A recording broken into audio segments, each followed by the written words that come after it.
Hello, everyone, and welcome to Session 3 of the Secrets of Magic stream. I am your host and GM for this session. I'm Jason Bowman. I'm the Director of Game Design at Paizo. I almost forgot my title there. How's that going for a Wednesday? All right, who am I again? I don't know. Hey there, everybody. I'm Jason. I'm the Director of Game Design at Paizo. And before we get started here today, I want to toss it around the horn and let everybody introduce themselves and their characters. So we'll go ahead and toss it around the horn. Hello. I'm over here. I'm Xander, Jeanneret, and I'm playing Ingot, the dwarf wizard abjuration specialist. Ingot is very excited to be exploring these secrets and this mystery. Very good, very good.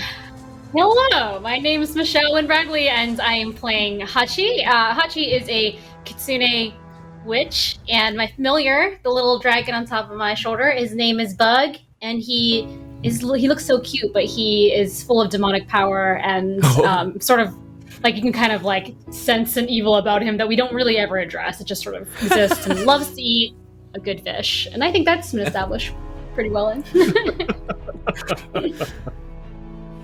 Hello, I'm London Carlisle. Tonight I am playing Don also known as Don Boom. Don Boom! He is a half-elf. Boom! Yeah!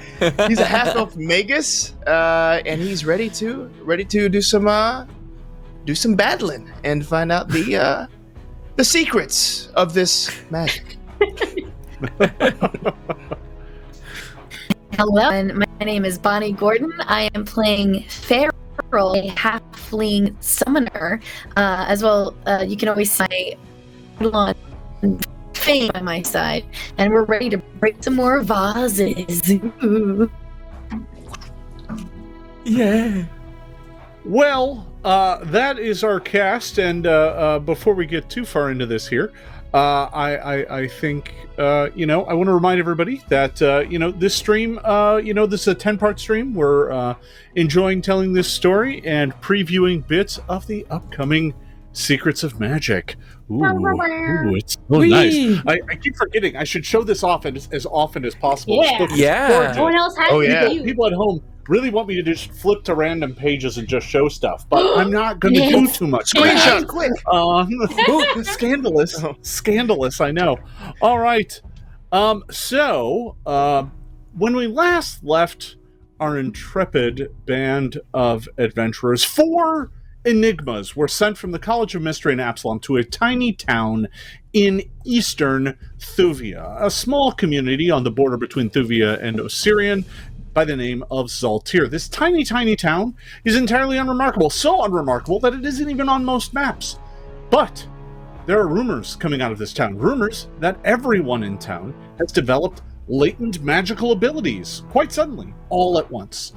The College of Mysteries is, of course, very interested in such magical phenomena, and it's dispatched 4 enigmas, 4 of their most prized graduate students, to this tiny town to try and figure out just what's going on and to lend aid if the townsfolk need it. After all, magic can be very dangerous if you don't know how to wield it.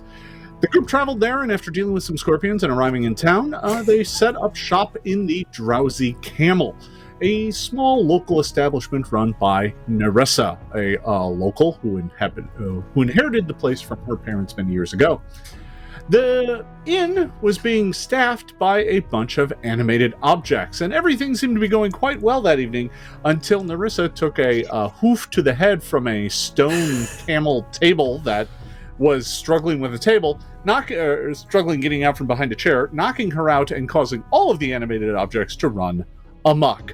Well, our 4 enigmas took care of those relatively quickly and were able to get a good night's sleep.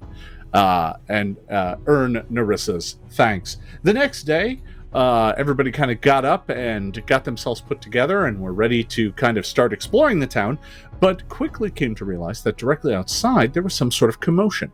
Making your way outside, there was a huge line leading up to the front of the shop across the street, a place called the Road to Felsan. As a matter of fact, you had met Felsan ever so briefly on your way into town the previous night, and Felsan is a catfolk merchant.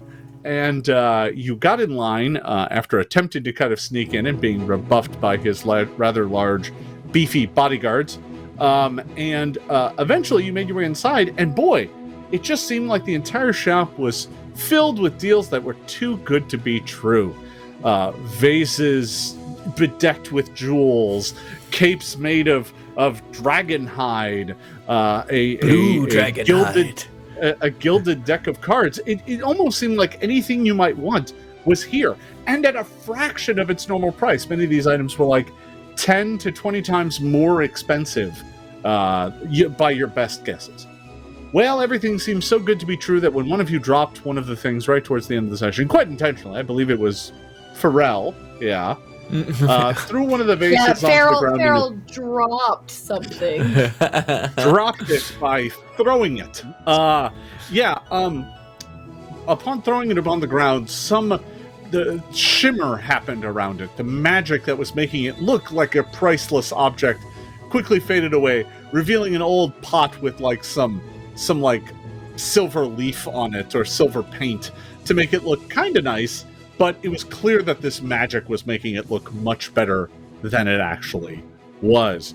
And upon doing that, I believe Ingot also tore the cloak in half. Ingot is so strong. Philson, who was, yes, we can get you whatever you like, yes, suddenly became rather irate and screamed, I wish you hadn't done that! Guards! Kill them! And I believe that is where we left off.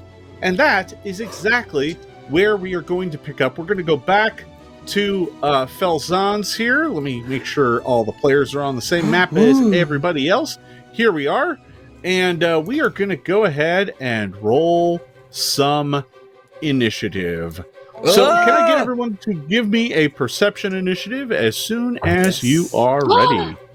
I rolled at 20, by the way. Yeah! Roll dice. Oh, hey. Nice. So a 30 total. 22 right. for me. Hold on, let me go back and get those. Sorry, Hachi, you had a 30? Yes. Pharrell, what did you get? Music. I got a 22 total. 22, very good. Ingot, what do you got? Dirty 20. Dirty 20, all right, very good. Doom.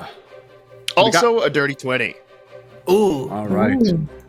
Between the two of you, you get to decide who goes first. I'm fine with either one. And let me just make sure I roll for Felson as well. How dare you move Felson as I'm trying to measure how far away he's from me. That's... It's only 5 feet. Fine. All right. So there we have it. We have them all in initiative order now. So let me go ahead and have them act. So top of the order is Tog. Tog, who was standing over here. This guard over here at the end of the kind of counter.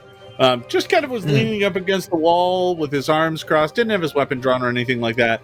But quite suddenly is like, what? And was not expecting a order for violence. So he is going to stop leaning against the wall. That's not going to cost him an action. He is going to draw his weapon, and he's going to move. He's going to take just a step up to Dund there, and he looks at you and he goes, "Sorry, bud, it's just a job." And he swings a scimitar at you. Uh-oh. Some work. Yeah. I am going to roll hits. a 13. That's going to give me a 29. I don't believe that's 10 above your AC. I think that's just a hit. Yeah. So that is going to do 13 points of damage, but as a guard, he has a special ability. He does a D8 extra damage to anybody trespassing on the area that he is protecting. So take an extra 3. Take 16 points of damage as he slashes you with this scimitar, and he's like, he slashes you and he's like, just run, don't worry about it, just run, I won't chase you. Oh. I'm not getting paid enough for this. Hachi, it is your turn. Okay, I feel like everyone's really just jumping the gun here. I'm gonna cast Calm Emotions towards little kitty cat friend Felson. if that would work on him or they. Let's see. That is a a will save, if you would please. I feel like he was feeling violent towards us, and if I do calm emotions, would that make him chill out, or am I correct? It might. Right, let's go ahead and roll a will save first. We'll start with that. Oh, and I bounced a nat 20 for a total of 35. Always with the bouncing. Yeah, I bribe the roll 20 gods, and they hook me up with 20s.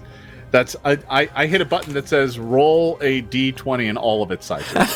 So Felsan is going to be unaffected.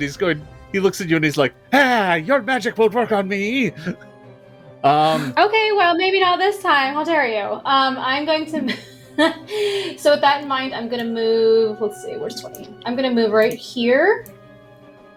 Like, I was trying to do this the easy way, but you just really want to have a fight. So here you go, buddy. And I will use Foxfire against Felsan. And that is So you're either going to get to move or do Foxfire. Oh, right. Because the spell is 2 of your I'm action. sorry. Yep. Well, Yeah, I no keep worries. forgetting. To be fair, he was in range before he moved 5 feet. Yeah, you don't have to move. Yeah, that's the thing. Yeah, so the range is 20 feet though, so it will not work. I don't believe. Let me triple check. You'll be able to make the attack. You'll just take a range penalty. That's right. Yeah, The range no worries. penalty. Here we go. I will roll this thing. Whoop. Go ahead and make your Foxfire attack. That is 17 plus. I think that is a plus 2. 17, 18, 19 to hit. Oh no, that's going to fall well short. Okie dokie. You throw Foxfire at him, and it's going to come up a bit short. Okay, that was Hachi. Next up is Ernok.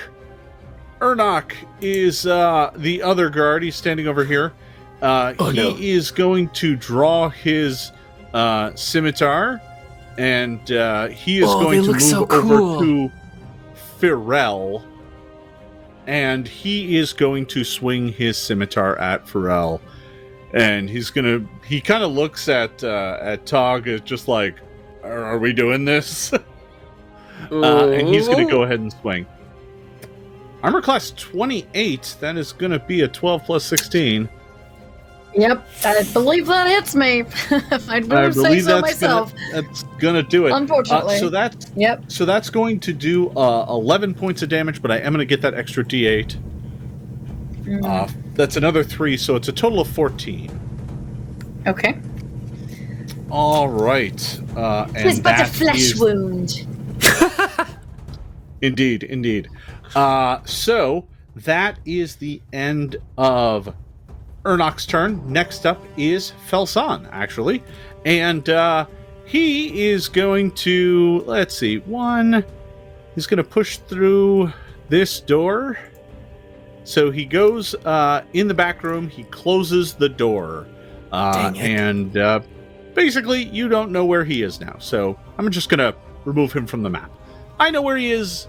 You don't know where he is. But he went somewhere. But he, as he flees the room, he's like, "Gods, take care of them! I need to go check something." And he goes check something in the back. He goes into the back room. Fairel, it is over to you. Yes, it is. So I'm going to enable Act Together. I see this guard right in front of me, and then there's one to my right. Basically, there's one on either side of me. So I'm first going to use 2 of my actions to do Gouging Claw, which allows me allows my hand to be morphed into a claw long enough to make a melee attack. Okay. So let's see. Right, so is that a spell? Yes, it is. Okay. And takes 2 actions, and then I'll have Fang also attack as his for his action. But first, let me roll my attack roll, and that would be a that's a good one. 9, 10, 11. I'm really bad at math. 22. No, that's not 22. It's 32. 32 against Enoch there. Yes. Sorry, Ernok. Ernok does not have a reaction that's going to apply here. So, all right. So you cast Gouging Claw, and that was your act together. And then for the other action while you're acting together, Fang is moving, I'm assuming? Fang is going to I guess he can't really move and attack at the same time. He'll just have to move closer. You know what? I'm gonna have him move, and I can't defend summoner would take an action as well, correct? Yeah. Or no, and that you're would just using be an ability. You're using the extra action for the attack. So correct. So I'll go ahead and just have Fang move closer so he can defend me next turn, and then but let me roll my damage to you first. Yeah. Yeah, so that's going to use your whole turn. So Gouging Claw is a new cantrip for those watching at home. Gouging Claw is a new cantrip from Secrets of Magic. Cool. Yeah, and turns your limb into a clawed appendage. Oh, actually, you know what? The attack roll is made as part of Gouging Claw. Oh, that's on me. That's what I thought. So I still have another action. So Fang technically could move and attack. Yeah. Yes. Haha. You can use your third action to have Fang attack. Yeah. Yes. So I'm gonna do 3d6 plus 4 damage first for my Gouging Claw, which will be 14. 14 damage to damage, piercing or there? slashing damage. And then I'll have Fang move closer and do a melee attack. All right. Can't quite get him. Shall he use his claws or his jaws? You know what? We're gonna tag team it, and we're gonna claw. You know, the team that claws together stays together. So Fang's gonna use his claws as well. And let's see, that's gonna be a 30 to hit. A 30 is a solid hit. Sweet. And damage would be an additional 7 points of damage. More points of damage. All right. So, between you like transform your hands into giant claws, rip into this guard. Fang comes running up at the same time and then takes a bite out of this guy's hindside. He yelps in pain and is like, "Where'd Felzan go?" And he's looking at Tog, and Tog is like, just we got a job to do. And the two of them don't look like their hearts are really in it, especially not in the face of this kind of opposition. All right, so Dond, and Ingot, the two of you tied for initiative. So one of you gets to go. Your choice. Ingot, would you like to go? Ingot will step up, and as he's moving, he's going to get behind Fang and cast the cantrip shield. Okay. It won't move. There we go. And so that'll be Ingot's first action, and then move, and then Ingot's not going to attack or anything, but we've gotten multiple hints that these two are not really out for blood or anything like that. So Ingot's going to reach out a hand to sort of touch Fang, and look over Fang's fur at this guard and say, "You have a chance to leave now, or we leave with no damage further." Give me a diplomacy check if you got it. Okay. Diplomacy normally isn't something you can use to change someone's opinions in combat. It usually takes longer than that. But these two look like they're teetering on the edge here as it is. So I'm gonna allow you to make a check, and we'll see how well you do. 17. 17. I mean, he looks at you just like, if I don't, no one's gonna hire me as a guard if I don't do my job. And that was Ingot's turn. Dond, Don just kind of, after being slashed, in the beginning of this, he just throws up his hands. Whoa. There's no need for violence here. We are simply customers, and there's been a misunderstanding. If you please. And just with a flick of his wrist, he's going to cast telekinetic projectile to try to grab some sort of, if there's another vase, like directly behind, maybe even right over here. If there's something that he can send flying at this guard that's right in front of him here. Yeah. No, you can totally do that. Cool. Great. All right. Can I do that? It's a nat 1 plus my... So, yeah, 9. We're doing great, kids. The vase just tips over.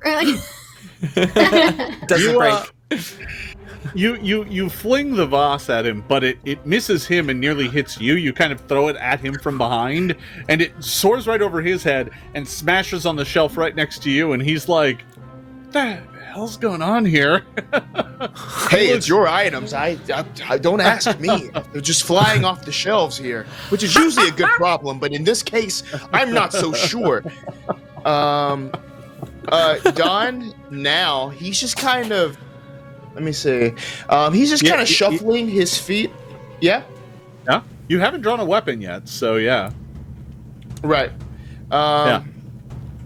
Can I do my arcane cascade now? Yes. So without my weapon drawn, I'm just gonna go ahead and kind of get into this. He shuffles his feet, getting into this sort of very calculated stance that will allow him to funnel, some of the magic he casts into his next moves once he strikes. Yeah. So for those watching at home, arcane cascade is a cool thing that Magai can we call it? I don't know. I'm going to get a note from someone in edit tomorrow.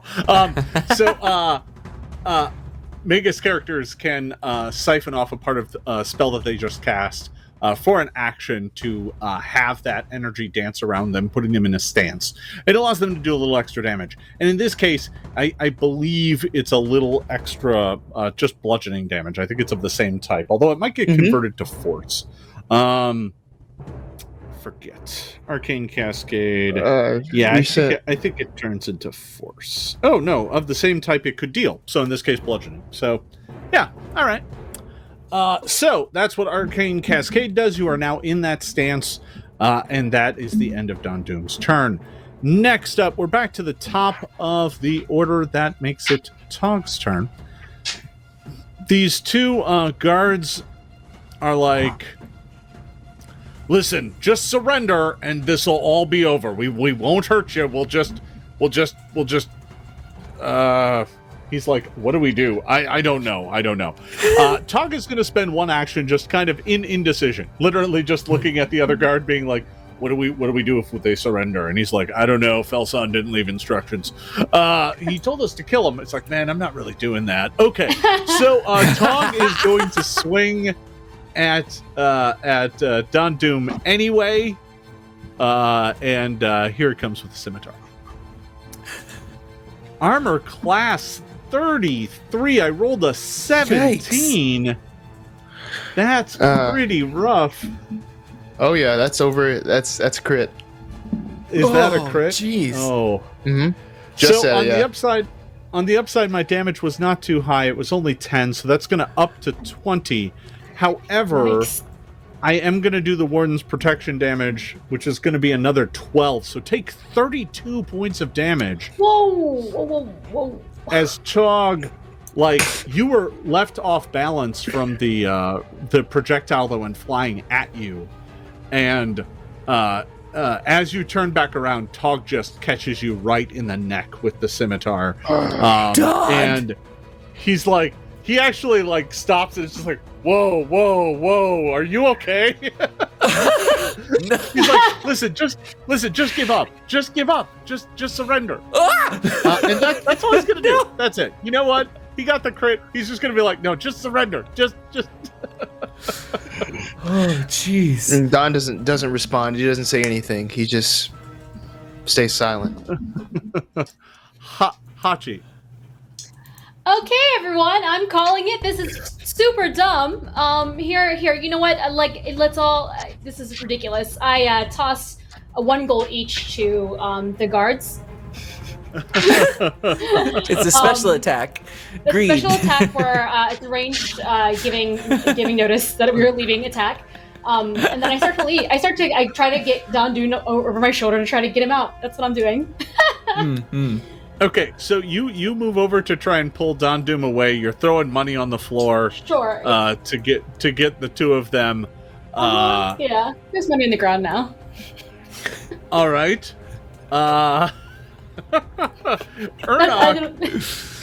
Ernok is looking at all the blood. It's Ernok's turn now, and It's Ernok everywhere. is just like, I'm not gonna kill anybody. That's not cool. Well, right? Yeah. So what I'm saying is, when we leave, we just go, "Ooh, oh, we're so scared. Oh, so scary. Oh no, and then we leave, and then you keep your jobs. And that's, we're all a little happier for it. And now my friend doesn't die. You don't do a murder today." He's like holding his weapon. Ernok is basically going to delay his turn. He's waiting to watch and see if all of you leave, or at least that's what you think is going on. All right. Next up is Felsan. So let me just Something mysterious. note what's going on there. What's he doing in there? Okay, all set. Fairel, it is over to you. Yes, it is. So I see my friend Dawn in bad shape. So, first of all, I obviously would like to enact Act Together, but I will also like to use one action to cast Battle Medicine and make him my target because he's in range. Okay.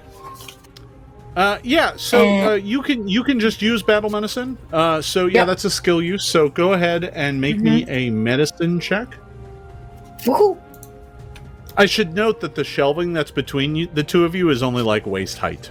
So you are still. Which to me is one at my another. head, right? Yeah. Waist height. Just climb up on top You of can it. still reach over Yeah. and let me I can just put peek around. Yeah. put some mud in that wound. Are you Yeah. freaking Oh. kidding me? Oh, I rolled a no. nat. Yo. Oh no! So- Basically, do I kill him? No, but you might have just damaged him. What's your bonus? What's your bonus at medicine? Oh my god. 14. My medicine much? check is a 14. 14. So a 14 turns into a 15. Mm-hmm. A plus one, Success? right? So a 15 would have been a success. But But a 1 will downshift it from a success to a failure. The upside is it's not a critical failure, which would have caused him damage. So, Great.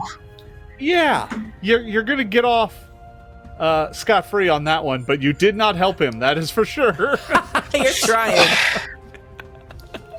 Look, I've had a long day breaking vases, turning my hand. Oh, you know what? I bet you my hand was still a claw, and I just kind of missed a little when I was aiming it his way. Well, yeah, your hand was turning back into a claw because that spell only lasts for the one attack. So, Exactly, your hand was, it was that. I was in between. I was Okay, All right. question for you while we're on this, because it says I may not target the same creature again for one day. So even though it did not work, I can't target him again. You can't target him again with battle battle medicine. medicine. But Exactly, you can still yeah. target him with an ordinary medicine check. Battle Of medicine course. is just the one that happens real quick. Yeah, so, it would have been nice. Yeah. Well, So that I was still have one 2 of. actions. Yeah, that is still. You do still have 2 actions. All right, so I'm literally just gonna, like, after I do that, I'm just gonna go, welp, that didn't work. So I'm going to cast. Oh, you know what I could do? Well, it's probably gonna mess up everything. Nah, why not? I also have Ward Medic, so I can try that. So Ward Medic is good over time. for helping No, that's multiple true. people. It's going to take too So, much time. Yeah. Yeah. I was just going to be and- like, all of you. Yeah. All right. All right, I'll just attack. Yeah, you're going to attack? Yeah, All right. but I'm going to do so it Ernok with my... is still right next to you. Yeah. I would like to just... I mean, I don't want to, like, kill this person or anything. Because obviously they look confused, too. Well, it looks like the So- guy right so next I to you wanna- is actually holding his turn to see if you retreat. I kind of So- look over at Fairel. I'm like, I did say we can just let go. I mean, we can just leave. Yeah. I feel like Maybe we leave. up to you. Though you Actually, have make your own okay. decisions. I have an idea. I'm going to use my actions for Fang to come to me and for me to mount Fang because I'm going to go after Felson. Okay. Oh. Okay. All right. So I'm you gonna use ride him. Yeah. Okay. So Because Fang has a you pretty call- good sense of smell. We're going to go cat hunting. Somewhere, Felson's hair just stood up on end. You summon Fang over to you and hop on to Fang. That is your act together. And then I think you still technically have one action left that you could have Fang move. So where do you want Fang to move to? I'm going to go in the back room. Okay. You can well, that's a little tricky. The guards are still kind of in your way. You could try and jump over the counter. Yeah, like Okay. just like we Yeah. trained in the Equestrian Olympics, Fang. Let's go. Go ahead and give me can Fang make an acrobatics check? Ooh, yes, he can. Let me get his little sheet out. It's so interesting having two character sheets. All right. Acrobatics check. Roll. Oh, there we go. Sorry, my roll 20 froze. Ooh, that's pretty good. That's a 17. Where is his where? So he doesn't have. Would it be his dex? It'd be his dex. 19. Yeah, if he doesn't have it listed, he can still try it. Yeah. So, okay. So Fang comes running around all this stuff. Sits down next to you. You hop on Fang's back, and Fang leaps up and over the counter, taking you kind of with. Whee! So, yeah, the two of you are now over there. You're not quite to the door yet. Let's see. Fang can still... Fang can move you over to the door. You just can't open it. Yet. Because you're out of actions. All right. That was Fairel's turn. Ingot, we are over to you. You've just just seen your friend take a terrible wound to the neck. What are you doing? As soon as Hachi is over and he sees Fairel also helping him, Ingot is just going to raise his hand sort of in surrender. We are leaving, and slowly back out towards the front door, making a All very right. non-aggressive, here we go. Yeah. You can back out without a problem. Feel free to move yourself out of the room. Oh, okay. I'll go all the way out. Yeah, you can go wherever you want. Yep.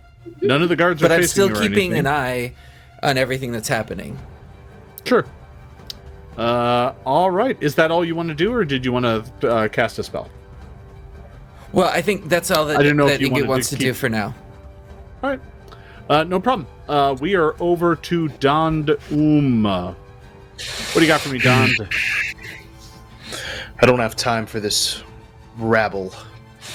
Don is going to sort of leave, just follow suit with Ingot, and just kind of back away. Hachi is obviously helping. I'm just going to use all that I can just to leave and just kind of leave this behind with I just wave my hand off at the guard and just clutching his neck, he walks away. All right. So Tog goes next, and John,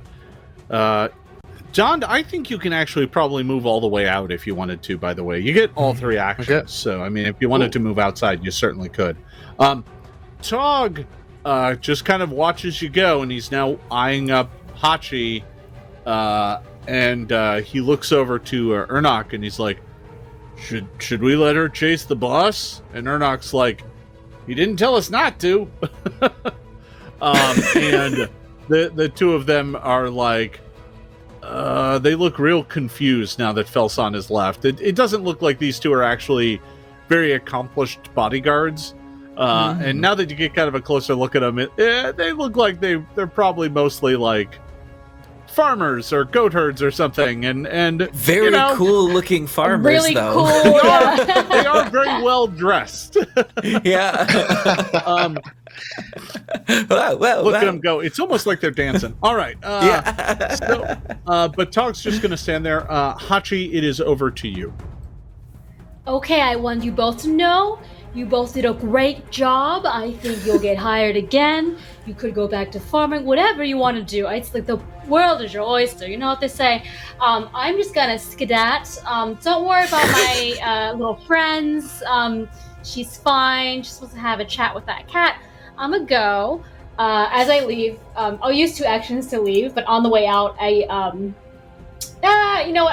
get like here, and then I use 2 actions to do like prestidigitation and kind of like clean up our mess. I'm very like, I don't want to fight. I'm done with this. This sucks. And I'm just trying to escape. So I like clean up the mess a little bit, and then I'm like, got you. We will tell everyone how super duper scared you were. You have got this.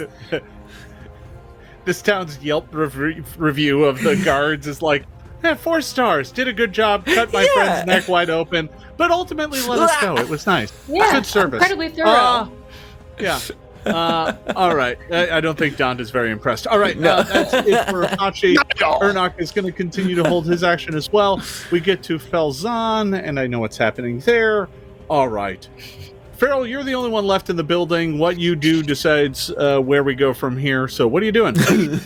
Oh no! Well, so as I get to the door on Fang, I turn around for the rest of the like, all right, you guys, I'm going after it, and then I turn and everyone's gone. I'm like, we're in the doorway, like, yeah, everyone's just like, and so then I look at the guards and I look at the door and then I look at my party, and I just go, and I just like pet Fang. I'm like, next time, buddy. Because he was excited to go chasing Felson. So I guess I'm going to use my actions with Act Together with Fang, and let's just move. We can jump on the little over the counter. Yeah, and sure. But as we're leaving, when we get to the door, like I know Hachi just like cleaned up everything. As we leave, I just want to use my last action to just like grab a random plate next to the door and go, and just toss it on the ground and break it and walk out. The guards were like, was that? Ernok is like, was that necessary? We're letting you go. He told us to kill you. I mean, look, they're cheating a lot of people. I don't like, Fairel doesn't like cheaters. All right, so we're going to go ahead and drop out of initiative order because there isn't much point of being in it right now. As the group of you makes your way back outside.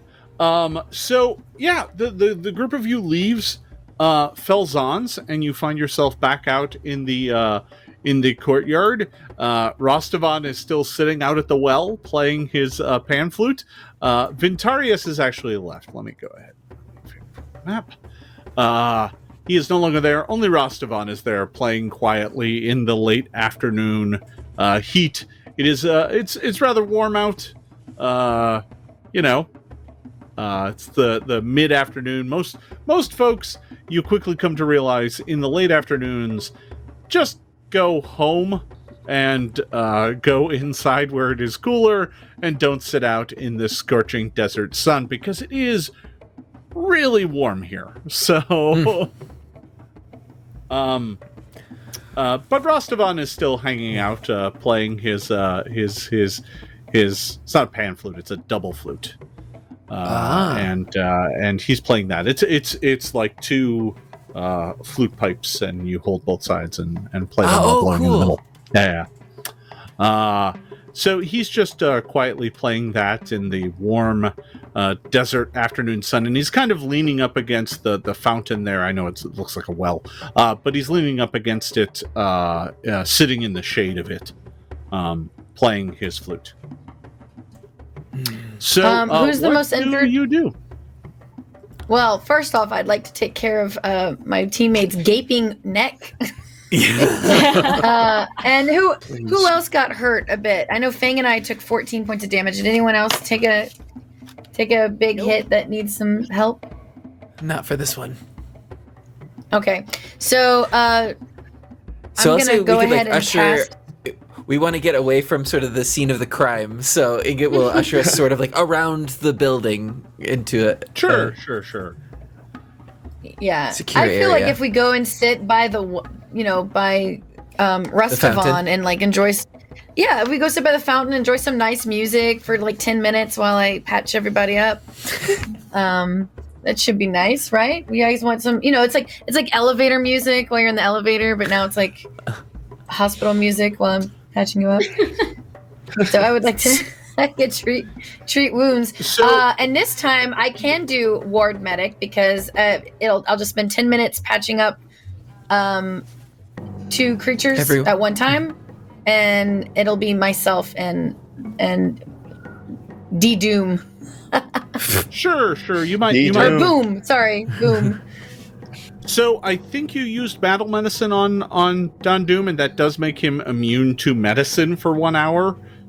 Just so you in have general? to wait on that. Oh, yeah, you can only use medicine on somebody once every hour, even if it's not successful.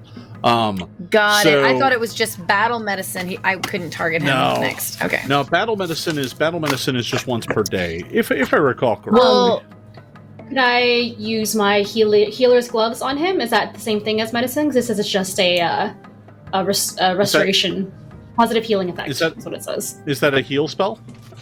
It is a healer's glove. It's an item, a magical item. So it doesn't say. It just says effect. You soothe the wounds of a willing, living adjacent creature, restoring these hit points to that creature. This is a positive healing effect. So it doesn't say exactly. Probably magic. I can use healing magic. plaster. Oh no, yeah, you can. That's a cantrip. So, all right. Let's just go around here. So, Hachi, you can totally use healer's gloves on Don Doom. That does just heal him of some damage. You can only use that effect once per day, but yeah, you can totally just use that to heal Don Doom of some damage. Battle medicine specifically allows you to. Let's see. So, battle medicine is not the same as treat deadly wounds. So you can, at least if I'm remembering this correctly, I'm sitting here staring at the roll going, yeah, I think that's true. I think it allows you to use it at the same time. So yeah, you can use treat wounds as well. So your idea to use ward medicine and hit everybody, you can do that. Okay. Well, I was just gonna use ward medicine to hit 2 targets, myself and him. Because I may target up to 2 creatures at one time. Yep. But I mean, of course, I can do it at a higher thing. But I mean, I think everyone else is okay. Really, we're the only ones that took a beating. So Sure. I'll do that. So yeah, no worries. Yeah, battle medicine is worded the exact same way. You use it the exact same way. It's just that it doesn't count. Because that's the most confusing roll we could have written. Okay. I know. I'm like, well, I have both of these. One of them's going to work, right? It doesn't help that I have 7 versions of these rules floating around in my head. Okay. So we're all prone to mistakes. Right. Yeah, you can go ahead and use a ward medic and hit both of them. Go ahead and make that check. Or is that the 17? I won't. Nope. No. Right. Not yet. There it is. 8 plus 14 is a lot. 8 plus 14 22. is a 22, so you're going to heal both of you for 2d8 points of damage. Mm-hmm. Let me grab that. Please let it be good. Yeah! Oh no, that's not good. 9. I thought that was just the 1. Yeah. I was like, how did I get a 9 on a d8? nice and average. You're all good. Okay, so you've done a bit of healing. I've moved us over to the main overland map, should it matter, but you're all kind of in the middle of town there. You actually don't know where Felzan is. I had him there just so that you knew where he was, where his business was. So I'll just go ahead and pull him from the map so you don't think he's right there. Did we hash out Hachi's gloves? Right. Yeah. How many she points? could heal you. Yeah. How many points of damage? How are you feeling, buddy? I say. Is your damage still significant? Yeah. Okay. All right. I do this thing. Okay, so 2d6 plus 7, so it's 3, 4, 5, 6, Ooh. 7. 7 plus 7 is 14? 14. 14. Yeah. Thank you. Okay. That helps a little. That's very helpful. Thank you, Hachi. He says it's still. I would hate for you to be injured, as you are the only one of us that can do damage effectively. I mean, we're all great. We're all great here. I'm just projecting a little, but we know where. I pull out another plate from nowhere and smash it. Okay. Well, now you're stealing from the thieves, so I don't know where to go with that information. So, do we all want to keep chasing the kitty cat? Do we want to keep exploring this town? Goodness gracious, that did not go the way I thought it was going to go. How about you? Well, it seems as though this is another magical effect. Perhaps Felzan was able to change the perceived value of these items, and has been getting away with it. Did seem to be an illusion spell. Definitely a strong one, too. It may benefit us to find the source of these magics. It may not be Felzan's fault directly. I feel like it was a little bit his fault. He clearly knew that these things were a bit better than they appeared to be, that's for sure. Yeah. But, Ingot is a sweet boy. Yeah. It seems like that everyone's magical ability in some capacity helps them in their daily tasks, or is somewhat related to what they do. For example, Nerissa in the barkeep with her ability to clean and serve on her camels. So obviously his magic enabled him to cheat more people. Yeah, indeed. When the jar hit the ground and when the cloak was ripped, like I said, it was like some glimmer, some sort of shimmer happened over the object. And what you were left with was just kind of an ordinary object. It was a burlap cloak and a clay pot, and they had like elements of finery on them, but it was just like, it looked hastily attached. And then the illusion just completed it. This has come up a few times that we ended up at this fountain. Ingot is just gonna, while we're healing and taking some time, just examine the craftsmanship of it a little bit closer. Ingot is a rock dwarf, and so is able to sort of look at you said there was sort of like the layout of the town sort of etched into this thing or painted on? Sure. So it's not so the fountain itself is a relatively simple affair. It looks like palm fronds kind of coming up, and they just water just kind of rises up out of it and dribbles down the fronds to reach the base of the pool below. Surrounding it on the floor is a mosaic of colored stone that looks like the town, like someone took a long panoramic shot of the town and then wrapped it around the fountain. Oh. Yeah. Does there seem to be any sort of pattern in the mosaic that would denote like a different part of town, or like does it all kind of look the same? It's pretty stylized, so you're not sure it specifically represents any part of the town. I mean, the stones are actually, an inch or two in diameter, so it's not a finely detailed work. It's more representative than anything.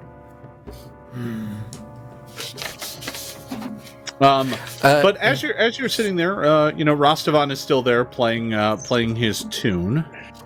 Go ahead. Actually, I have an idea. It's a weird one.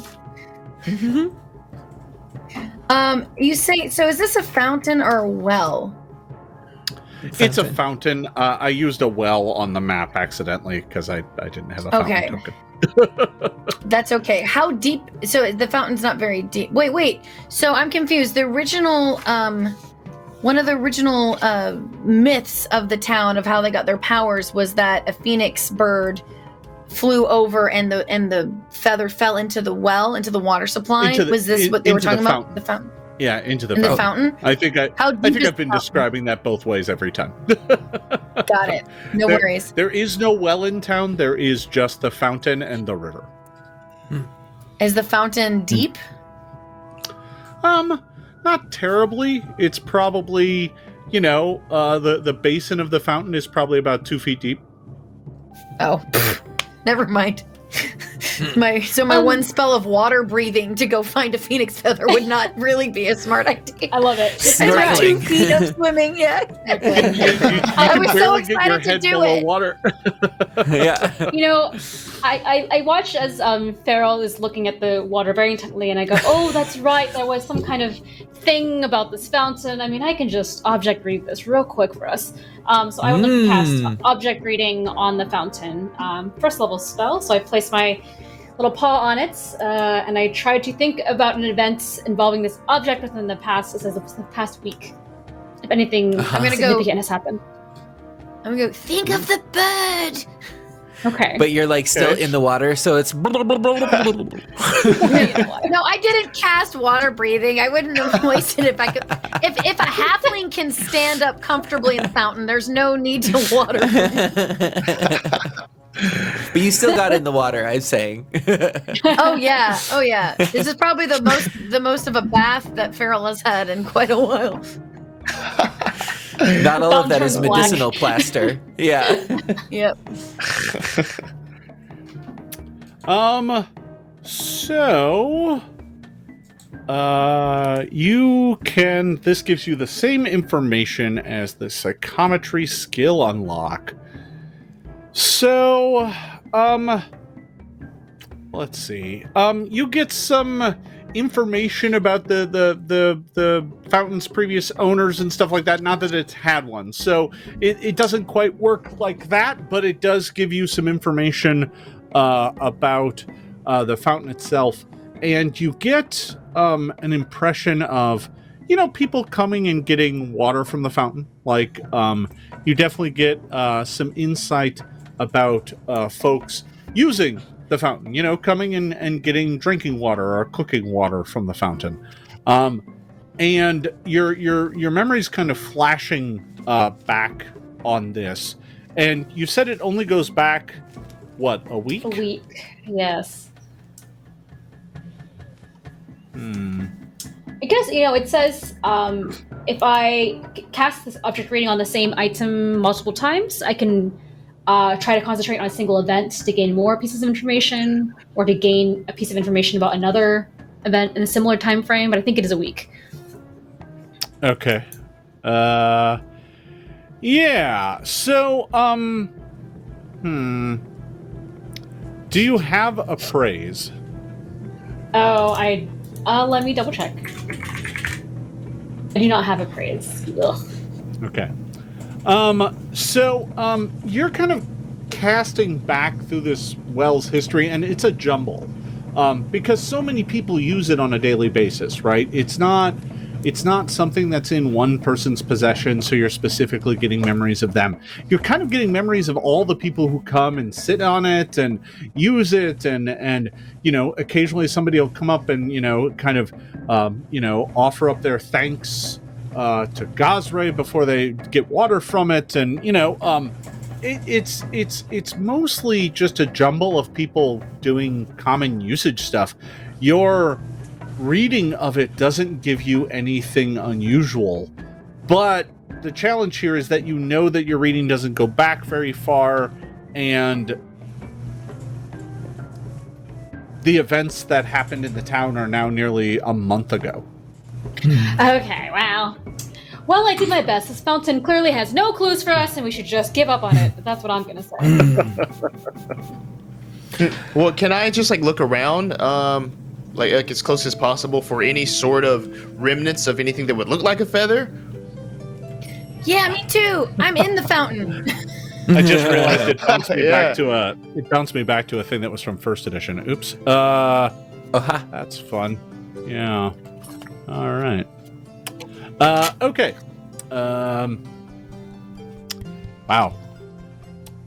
I think I grabbed the wrong thing. Hold on just half a second. I just realized I grabbed the wrong thing. This is the fun of having two versions of the same thing. There it is. Yep. Yeah. Within the past week. Okay, there it is. Yeah. You're doing great. Okay, yeah. I gave you the correct information. I was just reading the entirely wrong skill, and I was like, do you have a praise? Wait, no, of course you don't, because no one has a praise anymore. All right, moving on. I was looking up, I was like, where's the praise? Oh, me too. I was just Yeah, it's like, I don't Not know one of y'all where had it it. is. I know where it is. The previous version of Pathfinder. All right, so let's move on. This is what I get for running games after a full day of work. Okay, You're doing so great. yeah, well. But yeah, so, Don was- all right. No. So, no, it's all good. You're It's all good. lovely. All right, so you're standing here at the fountain. It's the middle afternoon. Most of the people have gone home. There's no sign of Felson. You have no idea where he is. You don't see him anywhere. It's not like you see the guard. The two guards go and they go and lock the front door after a while and turn the sign Don't to wave. say closed. Don't wave. Oh, I was like- we nearly killed you. No. Sorry about the claw. Yeah, they just kind of look at each other and are like, yeah, all right, and they kind of close up shop, and that's kind of it with them. So you're kind of left to your own devices at this point in time. There are a bunch of rumors in town. There's a bunch of places in town. It's kind of open-ended right now. It's all a matter of what you all want to do. It's mid-afternoon, so it is very, very warm. You've done some medicine to heal some folks up. You've taken a look at this fountain and haven't really seen anything unusual. What do you want to do? I'm still not giving up on my bird hypothesis. Yeah? Should Do we you wanna- maybe go back to the inn or the Feast of the Food? Is that what it's called? Feast of the Feast of the Flood. Feast of the Flood. And let people Feast know of the that maybe Food. some of the Feast of the Food, just in Dinner case you of the forgot what lunch. was sold there. And maybe just let everyone know that Felson's store might not be all what it meets the eye. I think we, as Enigmas have we actually have a duty to share this with the village, in my opinion. Fairel Alright, makes so- a good point. Perhaps Ingot and Hachi, if you would like to join Ingot on this, Ingot would like to look more at this statue of Nethys that is in the town. Perhaps if Dond and Fairel return back to the inn, Hachi and Ingot can go and observe this statue. All right. Oh, I could do that. I certainly don't want to gossip amongst the townspeople. A sign can do that. You could just put a sign up as well. But You just put a sign on front of Felson's. He's a cheat. Scam. I mean, leave Yeah. a note. That's what I always say. Leave And a the note. guards Leave are a note. trash. Yeah. Aw, they Not were kind real of good. Well, no, not for you. Guards are okay. Just don't leave your neck near them. Add that to the note. All right. So who's going back to the Drowsy Camel again? Sorry, I that was Fairel. And Don? Yeah, I and think that's what Don, Don yeah, wants I'm to with- do. I'm, Okay. I'm with Fairel, yeah. All right. So the two of you head back to Neressa's. You head back to the Drowsy Camel, and Neressa is there. She's cleaning up the place from last night's kind of misadventure and the breakfast in the morning. The tap room is pretty empty. It's mostly just her going about her business, kind of cleaning up and getting things ready for the evening's meal. She's back there counting out jugs of palm wine and cleaning glasses and just kind of getting the place ready. Is Ventorius Fig there? You do not The see him. nobleman. He did come back here, though, but you think he went upstairs. Oh, This place is much emptier than I predicted. Yeah, but Nerissa is there, and she looks up from the glass she is polishing, and she's like, "Find what you were looking for at Felzant?" Absolutely not, actually. We wanted to make sure to spread the word, and maybe you could help too, but just let everyone know that what he's selling is not actually what he's selling. It's all an What do you- illusion. What do you mean? I heard that he had gotten in some shipment of wondrous items that he was selling. Have you Yeah. bought anything from him yet? No, I was hoping to hit him up later this afternoon after I finished up taking care of the bar here. Yeah, Well, it maybe appears don't that hit won't be- anything. Possible. What If do you you mean? hit it, it will break, and then it will turn into its true form. Basically garbage, trash, even. Ooh, That's Not worth like your what- time. What do you mean? by chance, did I leave the collar on Fang? I wonder if I Oh, ever took it yeah. off. I can't remember. You know what? We'll say it's still on Fang. It was the Oh, heat of the cool. moment. Okay. Everything was kind of left and right. Yeah, sure. I'm gonna take off the ruby collar on Fang, and I was like, observe, and I'm gonna just take a knife and stab it. So you take a knife and stab the kind of large emerald in the middle of it, and as your blade hits it, it kind of cracks and shatters because it's just made of simple glass, and it's just like a piece of broken bottle that's around this kind of ragged piece of leather with a few like silver shavings around the edge of it. It looks like trash now. It went from being this kind of it! This ornate is exactly collar. what I wanted. It turned from an ornate collar to kind of a really rustic do-it-yourselfer kind of piece. This is exactly the kind of collar I wanted from the beginning. I put it back She- on Fang. Well, I take off that one piece of the ribbon, it's glass, and then put the rest Yeah. of it on him, and I was like, yes. Nerissa kind of looks at it and she's like, well, I mean, it's not fancy, but it sounds like you got what you wanted. I think I'm the only one. You should have seen the dragon cloak that Ingot picked out. She's like, dragon cloak? He had a dragon cloak? He thought like- he had that's a a- dragon cloak. He thought he did. What are you talking about? Speak plainly. What do you mean?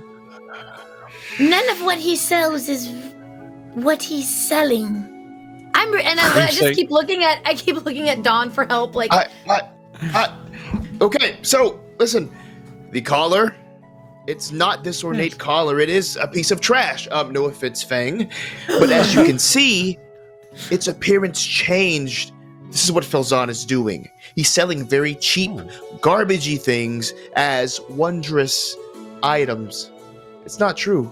He's cheating the populace of the town. Oh, For so it's a example, cheat. yes, pretty much. There was a beautiful vase made of gold and silver ornate of, and I smashed it, which would have been a very expensive bill. But luckily, it was made of clay. She looks at you and says, well, that does explain why he was offering everything for such amazing prices. Was he just painting them to look this way, or what was happening? I believe it must be what's happening to the rest of the village. I think he also got a magical ability, kind of like yours, but different. It's a scandal. I'll have to bring this up at the next council meeting. I'll let everyone know. I will. We'll spread the word at tonight's service that he's not to be trusted. You might want to go and speak with our Lady of Serenre. you can find her over at Sunrise. She will have a better sense about what to do about this. Her name is Adrena Dawnkist. Adrena Dawnkist. Yeah, she is our priestess of Serenray, and honestly, we almost never have any need for passing judgment or punishments here. But Adrena will oftentimes make the right call in Serenray's name, and should anyone need to face true justice, we oftentimes send them upriver to the larger town, up to Lamasara, sorry. But if you speak with her, she will be able to advise you more on what is to be done about this. Obviously, if he's been cheating the people, something must be done. This cannot be allowed to stand. It's not my place, though. I'm just a simple shopkeeper. Okay, so we just wanted to make you aware. Yes. And have you seen Felzan by any chance? We kind of lost track of him after our shopping spree. She looks at you and is just like, well, he doesn't often come here. I don't carry the type of milk that he prefers. Oat. Very well. Yeah, that's right. Oat milk. That's what he likes. He loves oat milk. He only drinks soy. Yeah. Half soy, half hemp milk. Yeah, he wants it at exactly 180 degrees. This ain't Starbucks. All right. Anyway. So at the same time, Ingot and Hachi, the two of you, you said you wanted to go find the Nethys shrine? While we were here at the statue, we had, I forget his name, Rastavan, playing the flute. So Ingot will sort of ask Rastavan, would you be willing to take Ingot and Hachi to this shrine? He, Rastavan looks at you and points at himself. If you don't mind. He kind of shrugs and he looks up at the sky up above and he's like, he kind of points at the sun and then points closer down to the horizon, and he points to kind of the northwest. He's like, very far? So we couldn't make it. He points up to the sun, and he kind of points to a spot like, 15 degrees further in the sky. Yeah, maybe an hour. Hour, right? Hour and a half. Ingot, I think our friend doesn't maybe want to walk all that way with us, but is giving us directions to the shrine. And is this a shrine to, is it to Nethys, or is it a shrine to Serenray? I don't really, the stories we heard were kind of jumbled up. So when he hears you say that, he looks at you and he holds his hand up to his face, and draws a line, and then points to the northwest.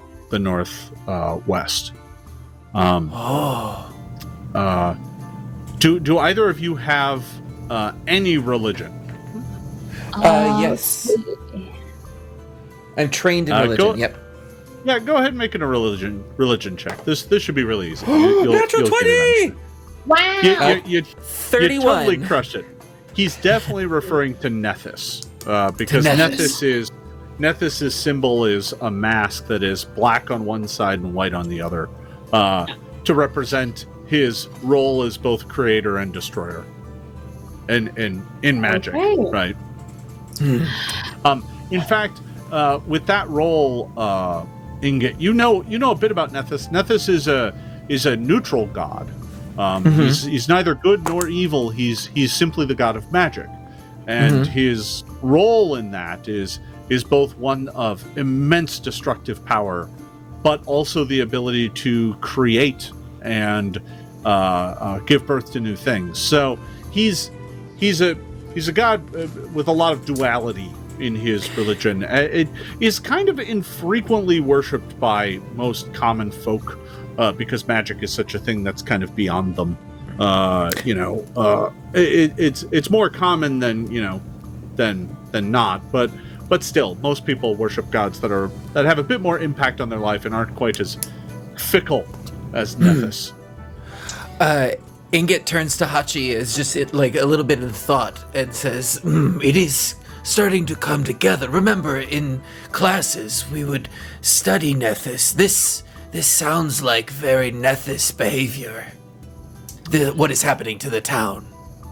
I mean, maybe if it was an imbalance, but there's something else weird going on here. But I do agree we should go check out the shrine. What else is there to look at in this town, really? Rastavan holds up his hand, and he's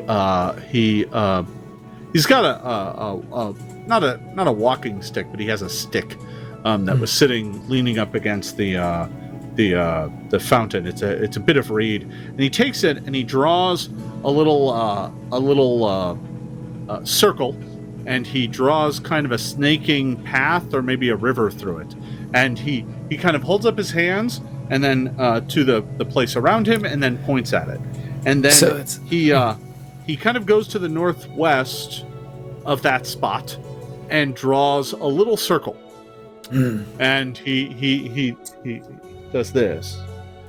This is a map, and this is where we are, the river, and where the shrine is, right? Yeah, and it doesn't look very far away. It looks like on the outskirts of town, really. But like not on the map of town that you can see. It's beyond that, but it's not super far away. Maybe an hour's walk. And he looks at you, and he kind of holds up his hand, and he points to the skies, and he kind of moves his hands about, and then is drawing lines from the sky, and he then draws a line from the sky down to the little dot in the sand where he put the shrine, and then he just takes his hand and wipes it away. It's gone. It was destroyed?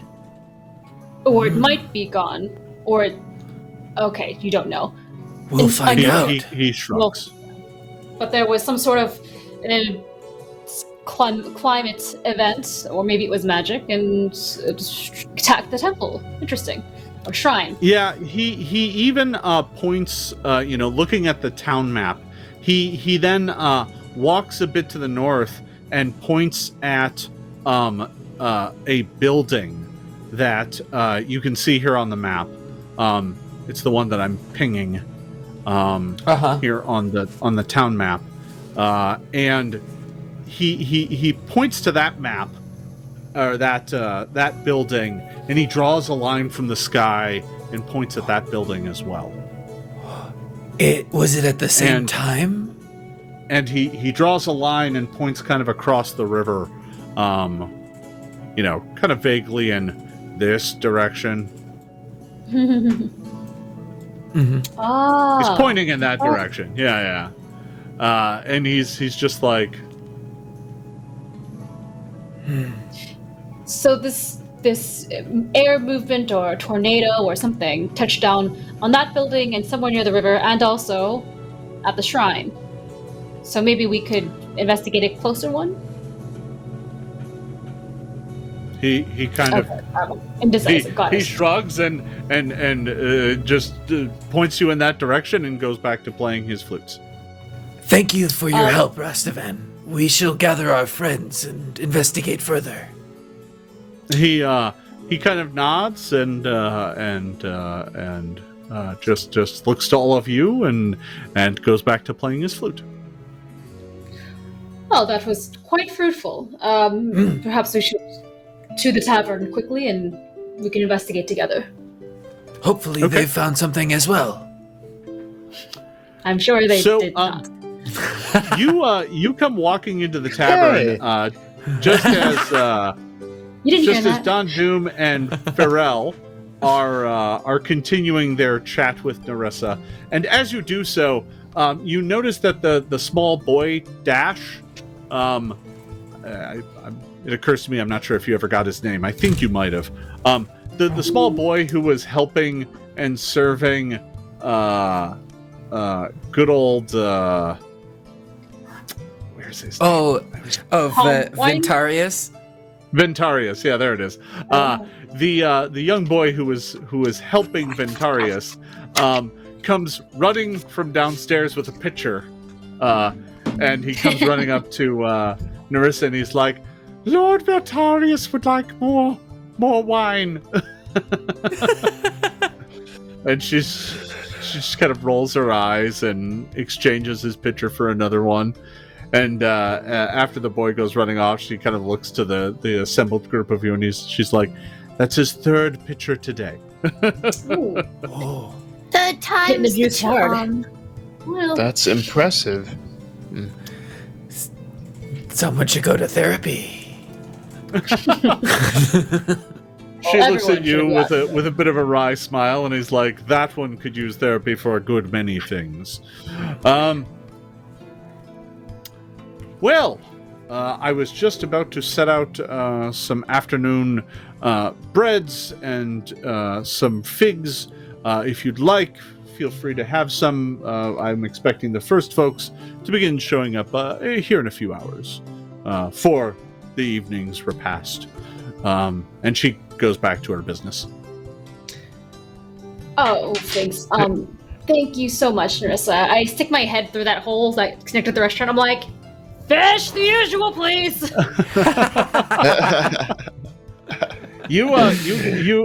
You go and yell at the hole, because the hole is behind the bar, and right. you go yell at the hole, and you hear what?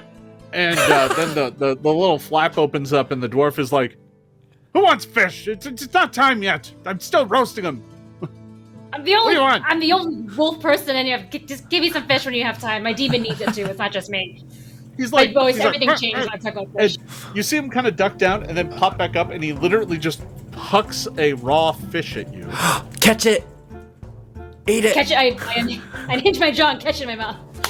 I rolled very poorly, so it's not going to hit you. I will allow you to make a reflex save to Oh, grab it in the air. Otherwise, it's going to go flopping past you.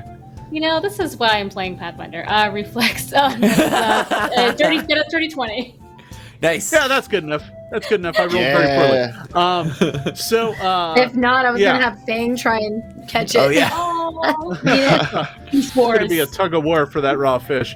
And he's Yeah. like, "There, shut up!" And he closes the thing. Goes back about his business. So the four of you are now gathered around a table. I And believe can before. share what you've learned. Yeah, we'll exposit. I think we had a map either from Nerissa or someone else, but Ingot will spread out the map like on the table, and while explaining, these points were sort of pointed out by Rastavan, perhaps attacked or wiped completely this temple, which is off of the map, as well as this building and this area on the river. and something I from the wonder where- sky came. I wonder if the shrine to Sarenrae is close to the shrine that you all want Nethys. to explore as well. Because then it could be like two shrines with one stone. Visit. Well, Nethys' shrine was Yes. destroyed. But this Oh. one is still intact, for all that we know. Do we know Yes, we where were the told- Sarenrae's statue is? You haven't asked, but overhearing your conversation, Nerissa looks to all of you and says, "Oh, the shrine to Sarenrae. It's called Sunrise, and unsurprisingly, it's on the road to the east. It's just outside of town." And it wasn't affected by the same magical disaster? You mean the storm? The She storm, looks at that's you with right. kind of she's like, No, I mean, it was an odd storm. You know, we normally don't get storms here, but maybe once or twice a year, and rarely with such fury. This one actually lashed our poor town with lightning, which is, boy, not happened in my lifetime. So it sounds like some of the stories that we heard are actually a little bit true. Something did come from the sky. There was a magic. Buildings were destroyed, and it did have something to do with Nethys after all, and maybe with Saturn. She Well, we looks don't at you know and that for says, sure. She says a number of places were hit by lightning. I had heard that the shrine to Nethys was damaged in the attack, but no, or attack the storm. But A clue. but no one can tell more because it's been buried by the sandstorm that followed up. The very next day, a sandstorm rolled through on the heels of the storm that night. And, those aren't uncommon here. We oftentimes have to dig out from those. They usually don't leave more than, a bit of sand here in the town, but this one was particularly heavy, and, the shrine to Nethys has been buried, so I think there are some folks out there trying to unbury it. How convenient. I look over to Fang and I'm like, Do you want to go digging? basically everything we do is just for Fang's amusement, nothing else. She says, yes, I do hope one of these days they find poor Aliot. Wait, poor soul. What happened?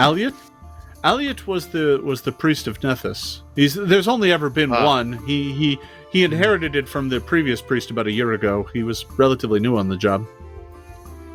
Affable enough fellow, a bit intense, but...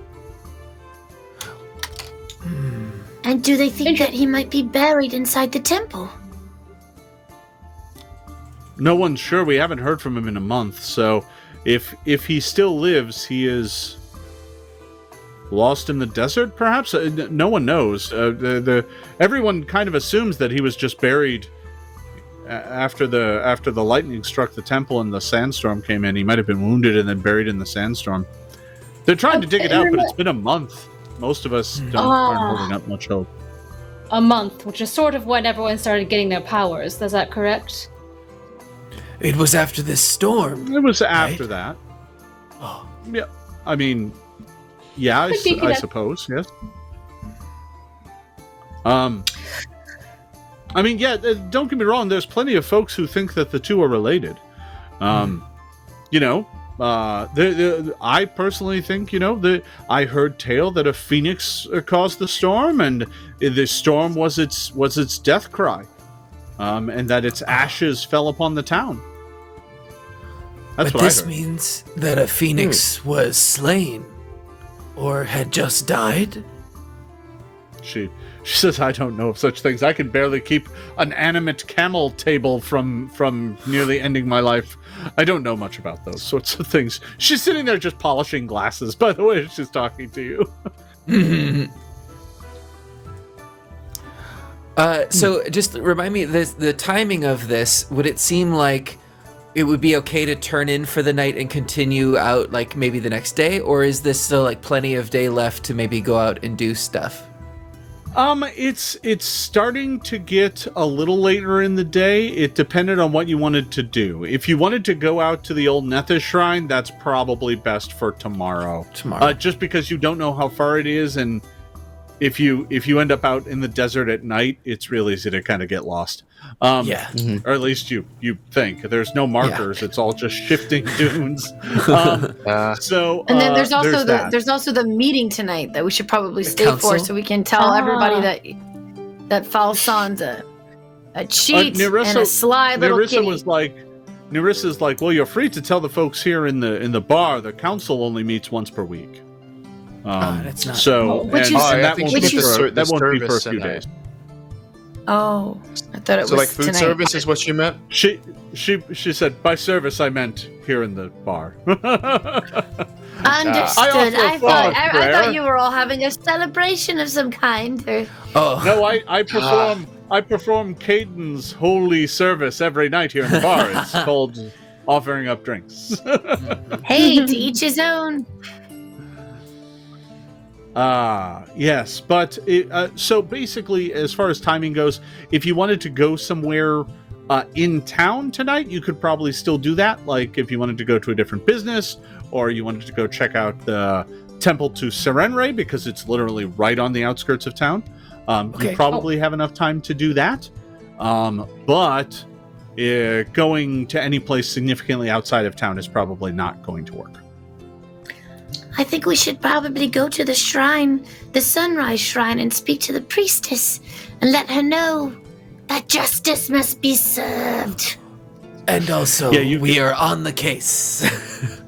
You can clue her in about what is happening with Felzan. That is absolutely sure.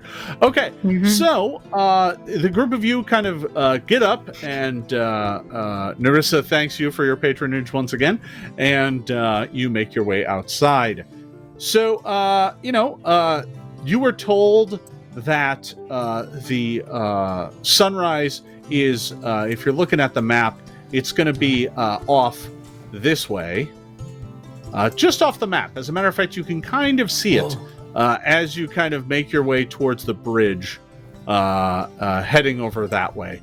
So you begin making your way in that direction and looking off that way, right? You're looking off to the east. You see the river kind of passing through town. This is the Jeanneret, so it goes from the mountains far to the south, and it flows from there, dumping out in the inner sea, which is where you all got off your boat to come here. So that's kind of this river. But you make your way to the large kind of bridge that crosses over it, and looking out to the east, you see the other buildings on the other side of town. Further off in the east, you see it looks like this area around here actually has a few tributaries from the hills to the east. Not many; they don't look large, but a few of them look like they wind through what looks to be kind of like a scrubland between two large hills to the east. And even from here, you can see a whole bunch of goats over there. Looks like that's where the goat herders live, kind of further to the east. But that's not where you're heading. You're heading toward the shrine to Serenre, which, as I said, is kind of off this way. A quick question: as we're crossing this bridge, is Ingot able to see sort of down towards the river north where the lightning strike was hit? Like, can he see if there was anything from the storm left over as we're passing by? So you're looking to the north? To this, as we're on the bridge. So here, the area on the map that was pointed out by Rastavan on the river. Oh, okay. So the spot that he pointed out wasn't on the river. I see what you're saying. As you get closer to the bridge, you can totally see that there's another home over here that's been burned out. What's there. Yeah. Oh, okay. Yeah. It looks like there's another home that looks like it's been burned out. However, your eyes are drawn to something else. Can everyone give me a perception check, please? Indeed. 28. 19. Okay, seriously. Me and my nat ones, like, I must be cursed. I mean, honestly, I could use my halfling luck, but I should probably save it for something more important, because I'm sure some of y'all will perception something. Yeah, you're going to want to use that on something else. All right, so somebody had a 28. Was 28 the high? Yes, Ingot was 28. Yeah, Ingot. Well, you happen to be looking that way anyway, and you see two things. The first thing you see is flittering across the road. You see some little, and I say little because you're far away, some light goes racing across the roadway. Okay? That's the first thing you see. The second thing you see is a plume of smoke. Oh no. That starts rising up from one of the gardens on the opposite side of the street. And not a moment later, you see another plume of smoke further up as fires begin to engulf homes on the east side of town here in Zaltir. And that is where we are going to take a brief little break. So we're going to give the cast 10 minutes to get their bearing and look at the map in shock as parts of the town start on fire. And they are going to go running across trying to figure out what to do there. But we will be back in just about 10 minutes for the second half of this exciting stream. Stay tuned, everybody. We will be right back.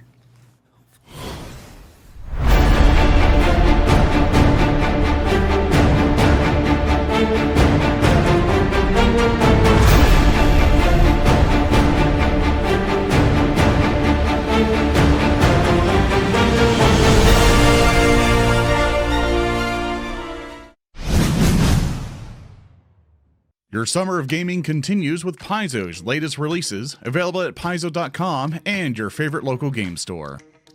The Pathfinder Lost Omens to Mwangi Expanse hardcover contains more than 300 beautifully illustrated pages detailing the people and cultures of the Expanse. You'll find 19 cultures, like the fishing clans of the Bonduat people and the nomadic Taralu dwarves, and 6 new ancestries, including the spider shape-shifting Anadi, the amphibious Gripply, and the mountain-dwelling Shisk. The Mwangi Expanse is more than just a jungle, broken into 10 regions from the bleak stone ruins and gray clouds of the Bondu Hills to Lake Okota, the largest body of fresh water in the Expanse. The area's many biomes are sure to provide backdrops for adventures of every kind. 9 major cities, memorable NPCs, monsters, and more await you in Pathfinder Lost Omens, the Mwangi Expanse.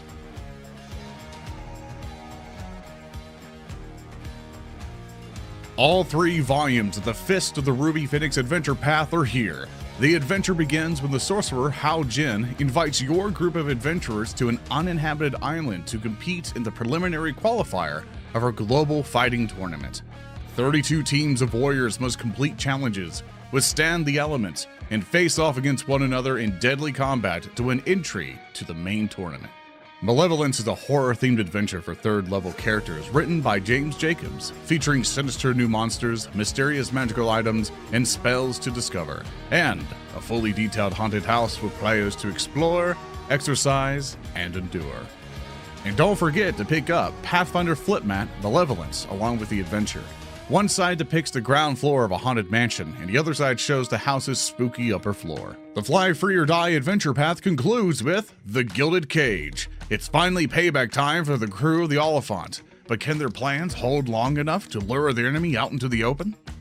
Ready for space exploration? The Horizons of the Vast adventure path begins with Planetfall, the first volume of a 6-part adventure path. With the discovery of a resource-rich planet within the Vast, the race is on to settle the planet. But there are other elements in play that will take all the wits, cunning, and combat capabilities of true adventurers. It's Kingmaker in space. New adventurers await members of the Pathfinder Society as well, including In Pursuit of Water and Breaking the Storm, Excising Ruination. Learn more at PathfinderSociety.club and join a gang with friends from around the world or across the table. Looking for a quick adventure to fill time between sessions? Pathfinder Bounty Forged Facade takes 2 hours and sends players to a decadent salon in Galt to learn the truth about disgraced artists.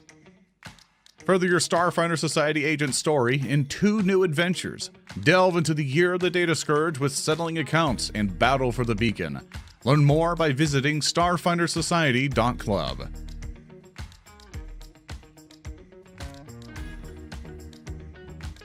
Dungeon denizens from the Abomination Vault Adventure Path are ready to rise from the depths and face your players on the tabletop. The Abomination Vault's pawn collection features more than 150 creature pawns and is the perfect companion at your table. Each pawn is printed in full color on hardy cardstock. Flip Mat Classics Museum brings a fully illustrated museum map to your tabletop.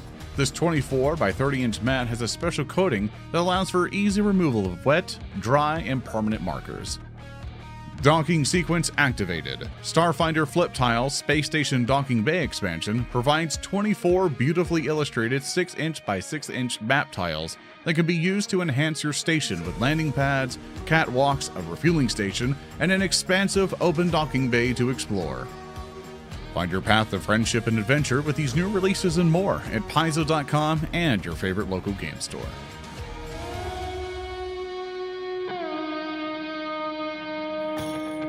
Come on down to Starfinder, fly a ship and shoot some lasers.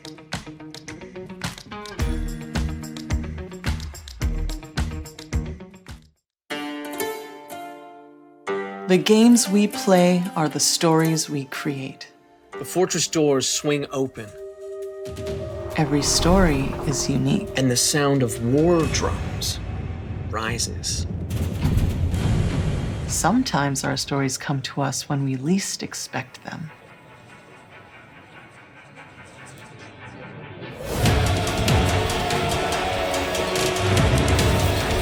We need to be ready no matter where inspiration strikes.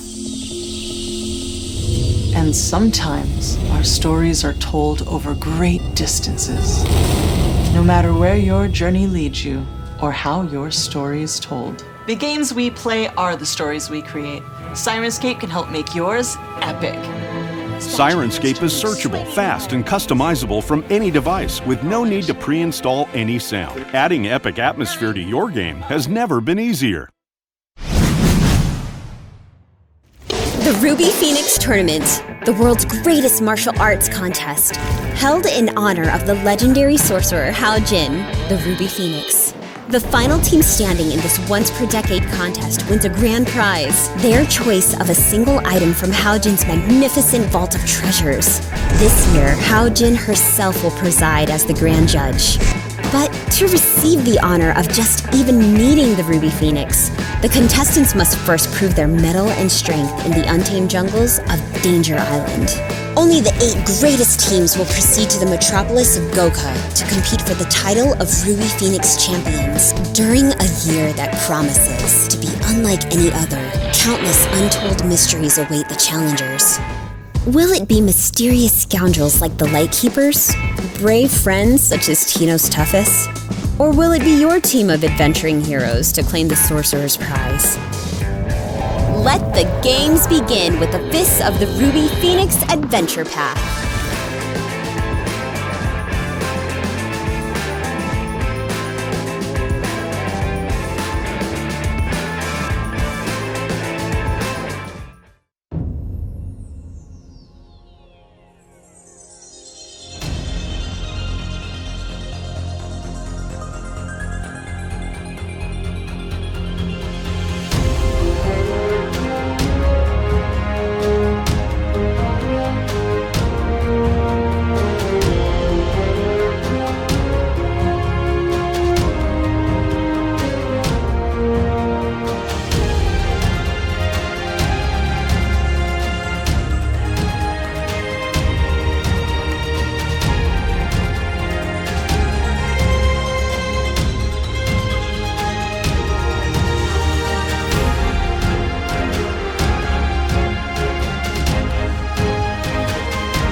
Up your game with a Pathfinder character folio from Ultra Pro.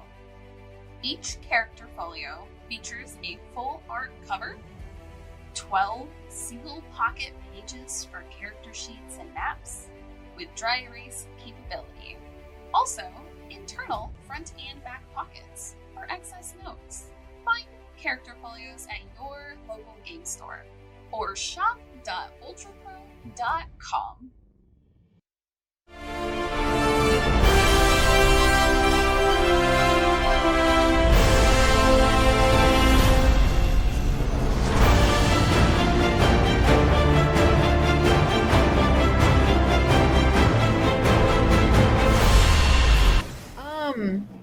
Hello, everyone. Welcome back.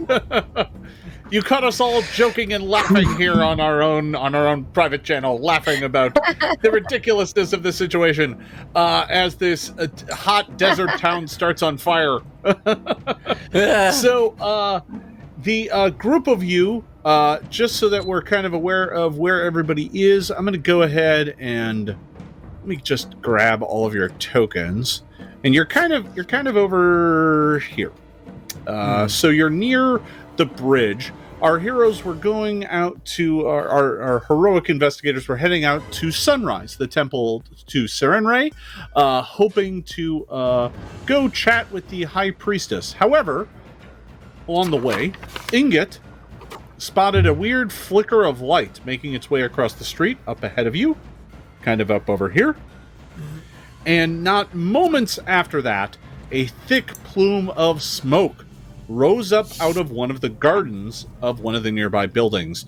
The smoke is kind of rolling into the street. It's not rising up into the air. It's kind of rolling into the street almost as if it's being pulled along after what little spark went running off that way.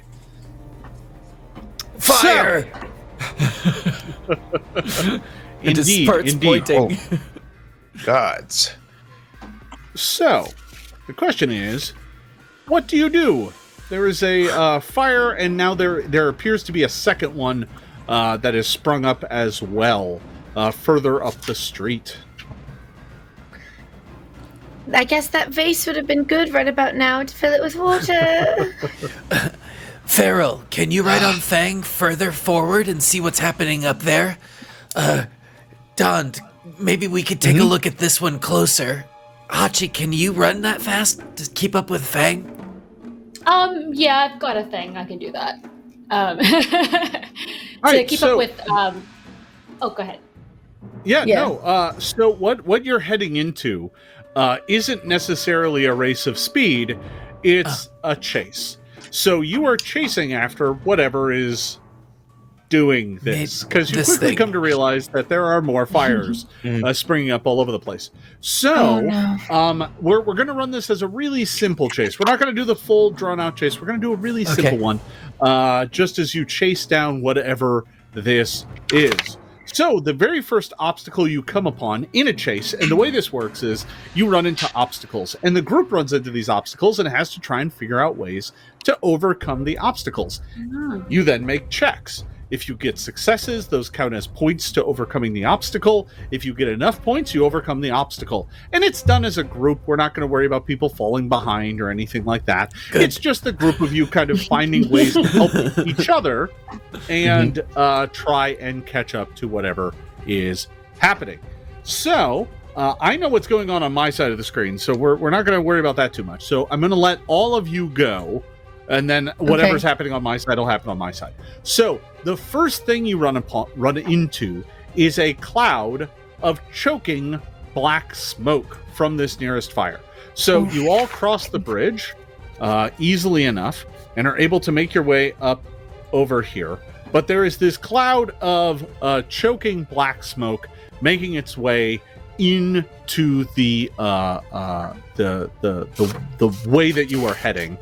And there are a couple of ways you can attempt to overcome this. Just base. You can also suggest other ways, if you like, and I will assign you a DC, or maybe if you have a spell that'll help. Like, the obstacle here is a choking black smoke. So, the first obvious way is just to hold your breath and run on through it. That is a fortitude save. And I will tell you right now that you know that running through a cloud of choking black smoke, if you fail it, not only will you not make good progress, but it may sicken you for later challenges. So that is one way of doing it. Another way of doing it is either climbing up or around it. The smoke is kind of hanging around between some of these gardens, and you can climb up over one of the walls and dodge kind of the cloud of smoke and continue making your way that way.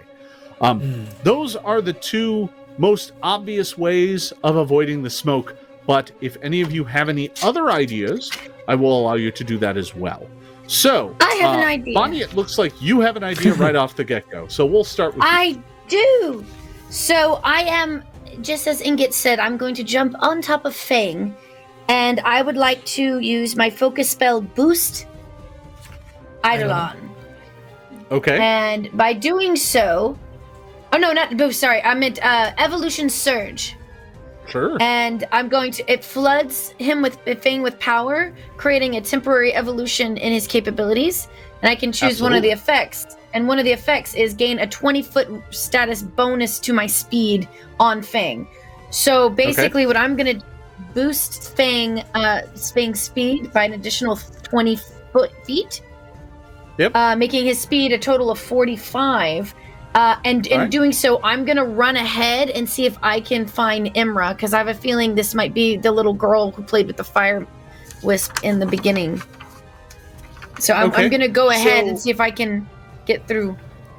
All right, so in the chase, you're trying to accumulate points. So you have two choices here. You can either just head back the way you were coming and kind of ignore the chase.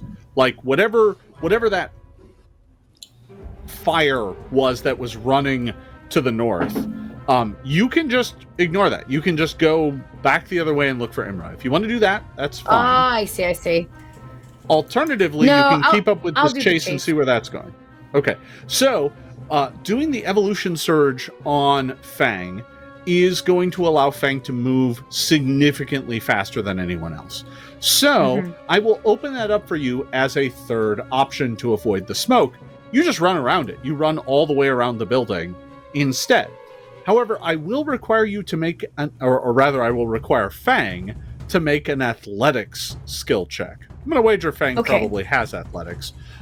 Yes. And the athletics skill check basically is just Fang dodging obstacles like rocks and sandy scree and stuff like that. He doesn't have athletics. He has just a normal like fortitude, will. He has like strength, dex, con. But he doesn't actually have like a full character skill set like a regular character sheet would have. Yeah, I'm double checking. Yeah, he gets intimidate and nature as his kind of base skills. I'm double checking if he gets a few bonus skills as well. He shares your skill proficiencies. So, perfect. Well, then he's great. You skilled at athletics? I'm trained That's in athletics. Good enough. Okay. I have a lot of athletics. So Fang's bonus to athletics is going to be 6 + 2 plus Fang's strength bonus. 6 + 2, that's 8. 9, 10, 11, 12, plus strength is 12. And then I just rolled a 3, so which 15. Is 11 total. Oh. Okay. If I add my athletics. 11 total, then with Fang's, which would be 6 + 3, you said? Plus his strength? So it would be 6 + 2, so 8 plus what's Fang's strength modifier? 4. So 12 total. 4. But then I just, yeah. Roll but then for, I have roll for Fang. Yeah. Yeah, no worries. Sorry, just roll for Fang. Yeah. No, you're all good. Okay, so that is a total bonus of 22, right? So you had had 6 + 2 + 4 is 12. So 12 plus 10 is going to be a 22. That is a success. So the party has gotten 1 point to overcome this obstacle. That is your turn. who wants to go next? Who wants to? I mean, Nobody I'll volunteer go at next. once now. Okay, yeah. So running through, that was what kind of save was that? Fortitude save, yeah. Fortitude? Just a fortitude save. And yeah. I got you. And the other is acrobatics or athletics? It would be acrobatics. Got you. Okay. Great. Yeah. So that Don, he's going to try to nimbly sort of climb up and over to the side to get over the smoke instead of running through it. Sure. All right. 18.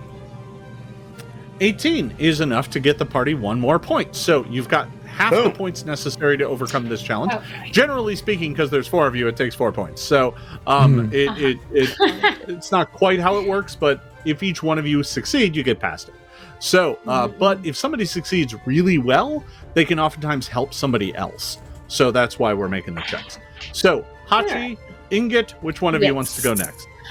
I think I'll do acrobatics also. I'm not going to go through the dirt wind, as we call it. Okay, that is a 22. Yeah. All right. So you carefully pick your way through a back garden and avoid tripping and falling and avoid the smoke and get off to the other side. No problem. The only one left is Ingot. Will the group make it past Ingot? Oh no, Will they make it past? Ingot. It's up to you. This has not been Ingot's strong suit. Ingot stays back and sees everyone else sort of do these athletic things as they take off, and he's kind of panicked. So Ingot will actually is going to cast a cantrip Ray of Frost forward to try to clear a path, and he's just going to try to go through it. All right. So you're gonna throw a Ray of Frost just to see if it'll help into the smoke to see if it does anything. Magic missile doesn't at look the like darkness. it does.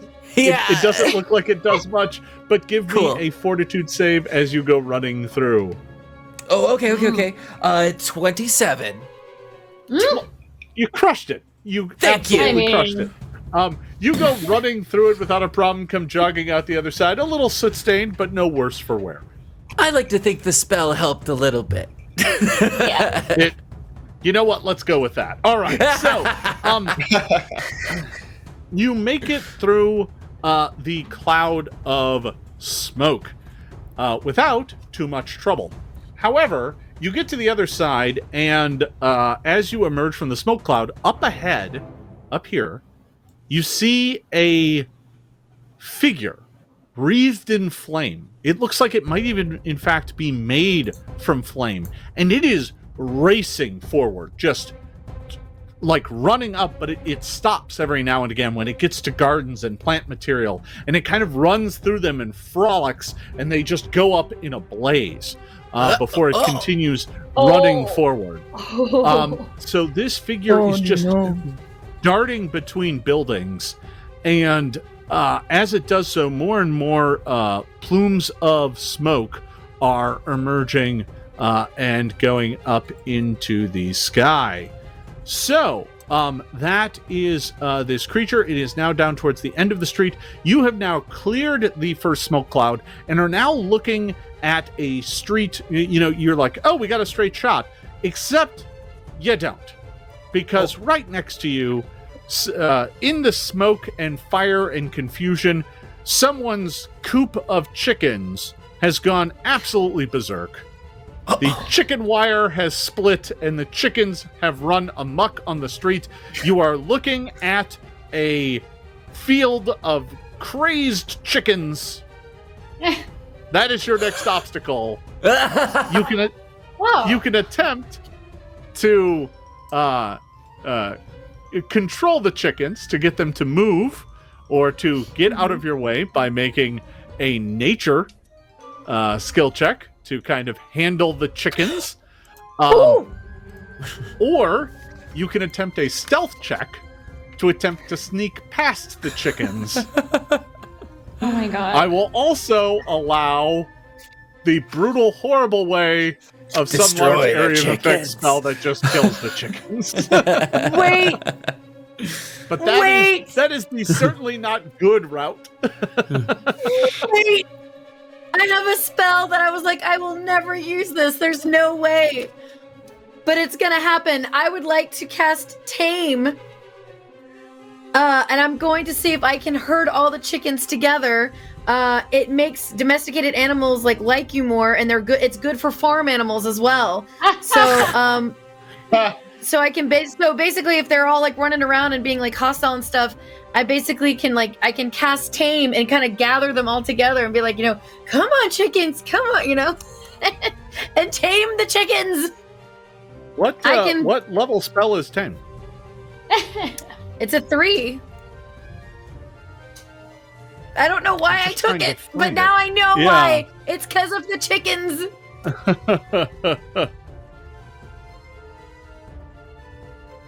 Let me take a peek here. I'm just trying to find the spell so that I know how to. I'll tell you what page it's on. It's on page 136 in the new book. The Secrets of Magic. This is a new spell. Yeah. You gotta call up the Secrets of Magic spells. I'm like, why isn't my database search pulling this up? Because it's from the new book. I have to keep remembering that. Yeah, I asked everyone to use spells from it. So yeah, this is as you make comforting sounds and gestures. Yeah. It improves the target's attitude towards you, and they're basically and it works on farm animals. Yeah, it totally does. Look at that. All right. For the situation, literally. Yeah. So the only thing that's a bit of a challenge is that it only works on one animal at a time, so you have to keep casting. Oh. It's not an area of effect. Is okay. I see. It says one non-hostile. So it is a cantrip that allows you to hit animal and charm it. And there's not a ton of chickens. There's just enough chickens to cause kind of mayhem. There's 8 chickens or 10 chickens. I want to use my knowledge of animals, because birds of a feather flock together. Which one of them is the mother flocker? Which is the leader of these chickens? That if I cast this on the mother flocker chicken, and all the other chickens are gonna follow them. She's trying so hard, Jason. You know what? I'll allow it. You know what? It is true that there is one chicken that is the alpha chicken, I guess. I don't know. We'll call it that. Go ahead and give me a nature check to attempt to identify the boss chicken. Okay. The Colonel. That is the Colonel. 23. Nice. So you look over the chickens, and they're pretty panicked. They're kind of running all over the place. But there is one hen that, because these are all hens, there is one hen that is particularly large, and the other ones are kind of following it around. So you think maybe if you can tame that one, maybe, just maybe, you will be able to get this flock under control. So here's how I'm going to roll this. I'm going to roll one save for this chicken. And if the chicken fails, this challenge is just over, and we'll just move to the next one. Because it's just done. But if it succeeds, you get no points. And in fact, the chickens will be enraged. So, rage-filled chickens. So here comes my save. I'm going to roll a d20. Oh, no. What's your DC? Your DC is, what, 22? 24? Yes. Can't be both. Which one is it? Wait. I'm Whichever sorry. one's higher. I don't see the total. I see my AC, but DC base is 10. Yeah, it should be with your spells, so it's probably 10 plus your level plus 2 plus your key ability modifier. Oh, for some reason, when I printed this out, all of those are blank. So. Oh, that's weird. Yeah. Yeah, sometimes the spreadsheets don't give it to you. Yeah, no worries. Yeah, so for some reason, I think, all of those are blank. My class DC is blank. Whoops. So, what is your intelligence modifier? My intelligence modifier is... I am a charisma 4. Yeah, what's your charisma? 4? I am charming this chicken. 4. Yeah, we got it. All right, so it's a DC 22. All okay, right, here we go. That makes sense. I'm gonna need a high number for this. Thank you, chat. Yes, they have put all of their eggs in one basket. Yes, okay. Chat, you're fired. All right, so here it comes. Come on, roll 20. You know how much I pay you. A 10 is not gonna do it. No, the chickens go docile. With one cantrip that no one expected you to have. Me least of all. You managed to tame the chickens. Or I'm at like, least come little chickens, I'll take thee away. And they all kind of huddle together and follow out. We did it. We did it. We broke Jason, finally. Yay. Hey, Wow. we win Pathfinder. I never thought I was going to use that. In fact, it's just on my spell sheet. I have like the green and yellow ones that I'd use more often. And then this one's red because it's like probably never going to be used. Official Paizo, I don't need you helping with those kind of puns in chat. All right, so A clucking success. I see it now. yeah, no, I just all right. Oh my gosh. You make your way further up the road, and this fiery creature has made it to the bridge. You're catching up, but it looks like it's about to try and escape over the bridge into the other part of town. Currently, the fires are all on this side. However, you still have a chance.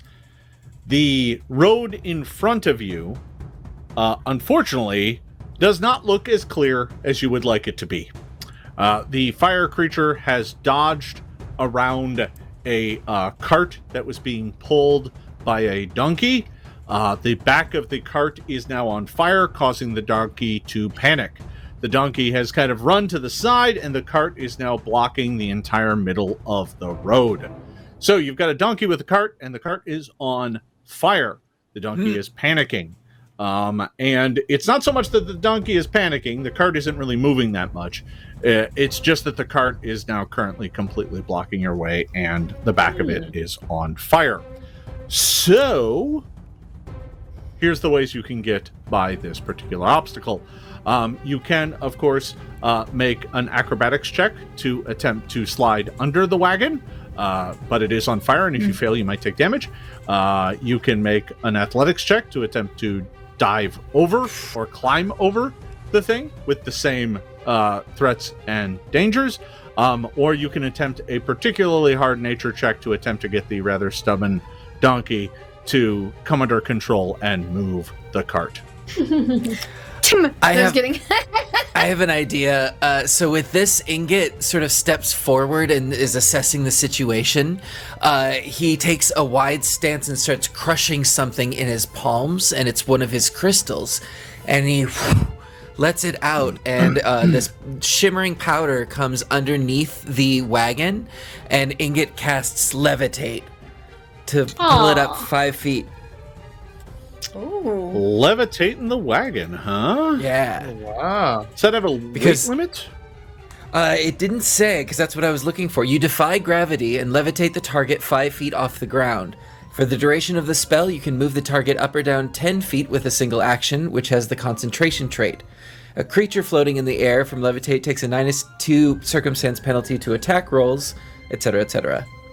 If it's a fixed object, it can move across the surface by climbing. Yeah. Hopefully the donkey won't attack us. I wouldn't count the donkey as attending the object because it is tethered to it and panicking. So, yeah, it's probably a bit on the big side. But yeah, we'll let you levitate the cart up. Mostly, it's to create the advantage for people trying to go underneath the cart. It's just making more space for that to happen. Yeah, so here's the thing. I'll allow you to cast this and levitate the cart up. However, I'm going to say that you have to kind of focus and do this and can't move underneath it yourself. So you're not going to contribute any points.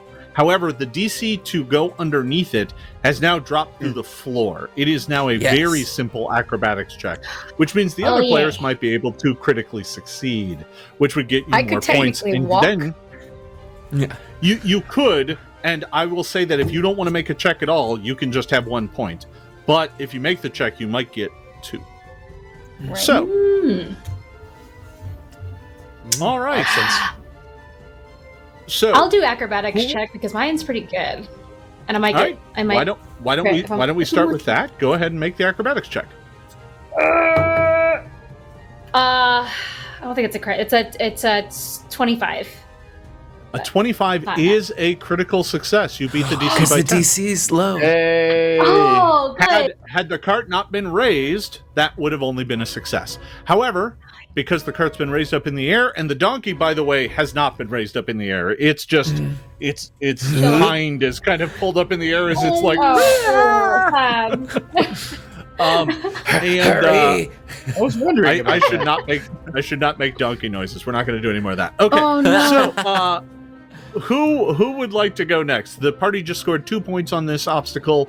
London Dandum, you may go next. Yeah, Dandum is going to like baseball slide underneath. Nice. He didn't have to, but just unnecessarily. Full flare. Oh, great! This is got the skills. Mm-hmm. Yeah. 27. 27 crushed it as well. So the two, both you and Hachi, almost simultaneously go and slide underneath the cart and come popping up the other side. Plenty of time. As a matter of fact, it's the creature ahead of you is so flummoxed by how quickly you've come up on it. Both Bonnie and Xander, both of you are able to kind of run around the cart and get up there. So okay, but before the poor little donkey, like the wagon's floating and he's still connected to it. And his little ass, the little ass of the little ass is in the air. So I want to, as we walk by, can I use my short sword to just free it from the fire wagon so it doesn't catch on fire too? Just like cut the reins. Sure. Yeah, you can run up. Why don't you make me a simple attack roll? We'll just make sure that this happens. Okay. Just so the donkey doesn't, I'll say that Ingot can sort of angle the cart coming down to aid in the blade cutting it too. So it's like we work together.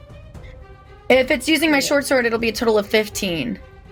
15 is enough to hit the reins. They're not exactly dodging you or armored. You go sliding by and just cut the reins. The donkey goes tearing off between the buildings and goes running off. That leads us to this next encounter. So, you managed to slide past the let's see. I gotta make sure. Okay, you managed to slide past the cart that was in the road relatively easily, and are able to kind of make your way past that obstacle. And up ahead, this creature made of living flame has... Oh, make sure I got the right spots here. There we are.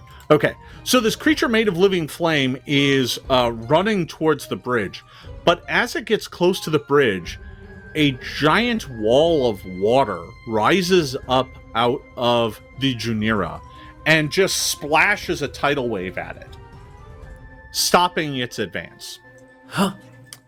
And it kind of comes skidding to a stop and is now trapped between the water and you. Whoa. And that is the situation we are in. Now, as I said, there was a giant wall of water that rose up, and you can see that is out here, and it just splashes water at this fire creature as it comes running towards the banks, and it turns around and turns to face all of you. So wasn't gonna help us. Okay. It's got fists. Not fair.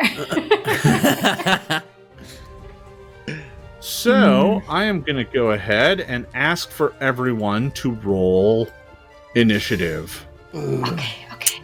Oh, boy. I'm getting low on spell slots already. Yeah. 22 for Hachi. We were gonna go to bed. I know, right? We should have just leave. Idiots. The call of the hero. 28. I was going to go to bed. Yeah. All right, so let me go around and collect everyone's initiatives. Fairel, what do you got? 17. 17. Ingot, what do you got? 19. 19. Don Doom, what do you got? 28. 28. Very good. Hachi, what do you got? I had the 22.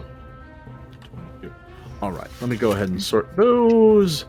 There we go. All right. So, top of the order, we have Dund This fire creature turns and kind of lets forth this kind of crackling roar as fire kind of emerges from its mouth.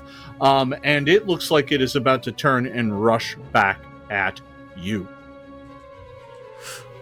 Fantastic. Don is going to... Yeah, that wasn't very enthusiastic, I realized. Great. Okay, it's gonna... Yeah. So, first off, I am going to... Let's see. First off, I'm going to cast, at my second level here, Magic Missile. I'm going to send a Magic Missile. Where is it? Let me pull this up. All right, so how many of fire. your 3 actions do you want to spend? And is this a 3rd level spell or a 2nd level spell?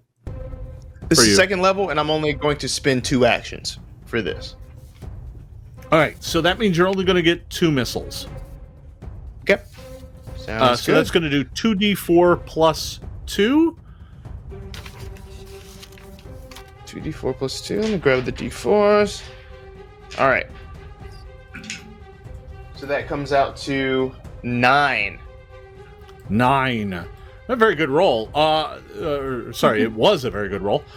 So your 2 missiles go streaking out and slam into this fire creature. It kind of roars and crackles as the wounds smoke, more so than the creature itself is already smoking. But that doesn't look like it hurt it too terribly badly. Let me go ahead and take off 9. All right. Dundoom, you still have 1 action left. What are you doing with it? That's okay, because as I cast these magic missiles, some of that energy from it is going to encircle Don's body in an arcane cascade. All right. As I'm prepping that. You siphon a bit of the magic missile to go into an arcane cascade. Your second of the day. Not that you're limited, but that's the second one you've done. I realize that folks are paying attention to our every syllable. So I have to be clear. It's like, oh, that's your second one of the day. Oh, can he only do them so many times per day? No. Do it as much as he wants. He just has to have spells to cast. All right. So, John Doom, that is the end of your turn. Next up is this fire creature. Let me see what it's going to do.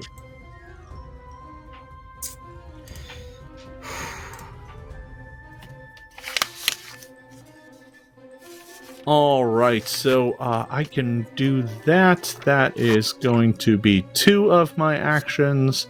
So we're going to go ahead and do that. What is my speed? Oh, man, my speed is outrageous. Okay, so here's what the creature is going to do. It goes running. 5, and actually, you know what? I'm just going to do this. Moves to there. Moves to there. Moves to there.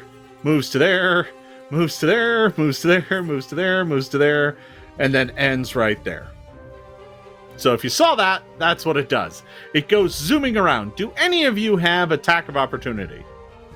Oh, no. Wait. Perhaps. I do. You do. All right, so it provokes an attack of opportunity from you during this movement. So go ahead and take the attack of opportunity if you'd like. It's your choice. You don't have to. I'll do that. I'll do that. So that's 20 to hit. Nice. A 22 hit is a miss. This thing is too fast. Your blade just whiffs right past it as it runs by. Okay, and here is what it did. It just ran past every single one of you. I need all of you to make reflex saving throws. Oh no! As this thing goes running past. Oh, not 20. Oh. Nice. So 31 total for me. 27. Make sure to roll for Fang separately. I'm riding Fang. So would that be we'd be together? You're still Or both should- gonna have to make the save, yeah. Oh, okay, no. so Oh, there it is. that's not as good. All right, so let me go around and get everyone's results. Ingot, what do you got? 27. 27 is a success.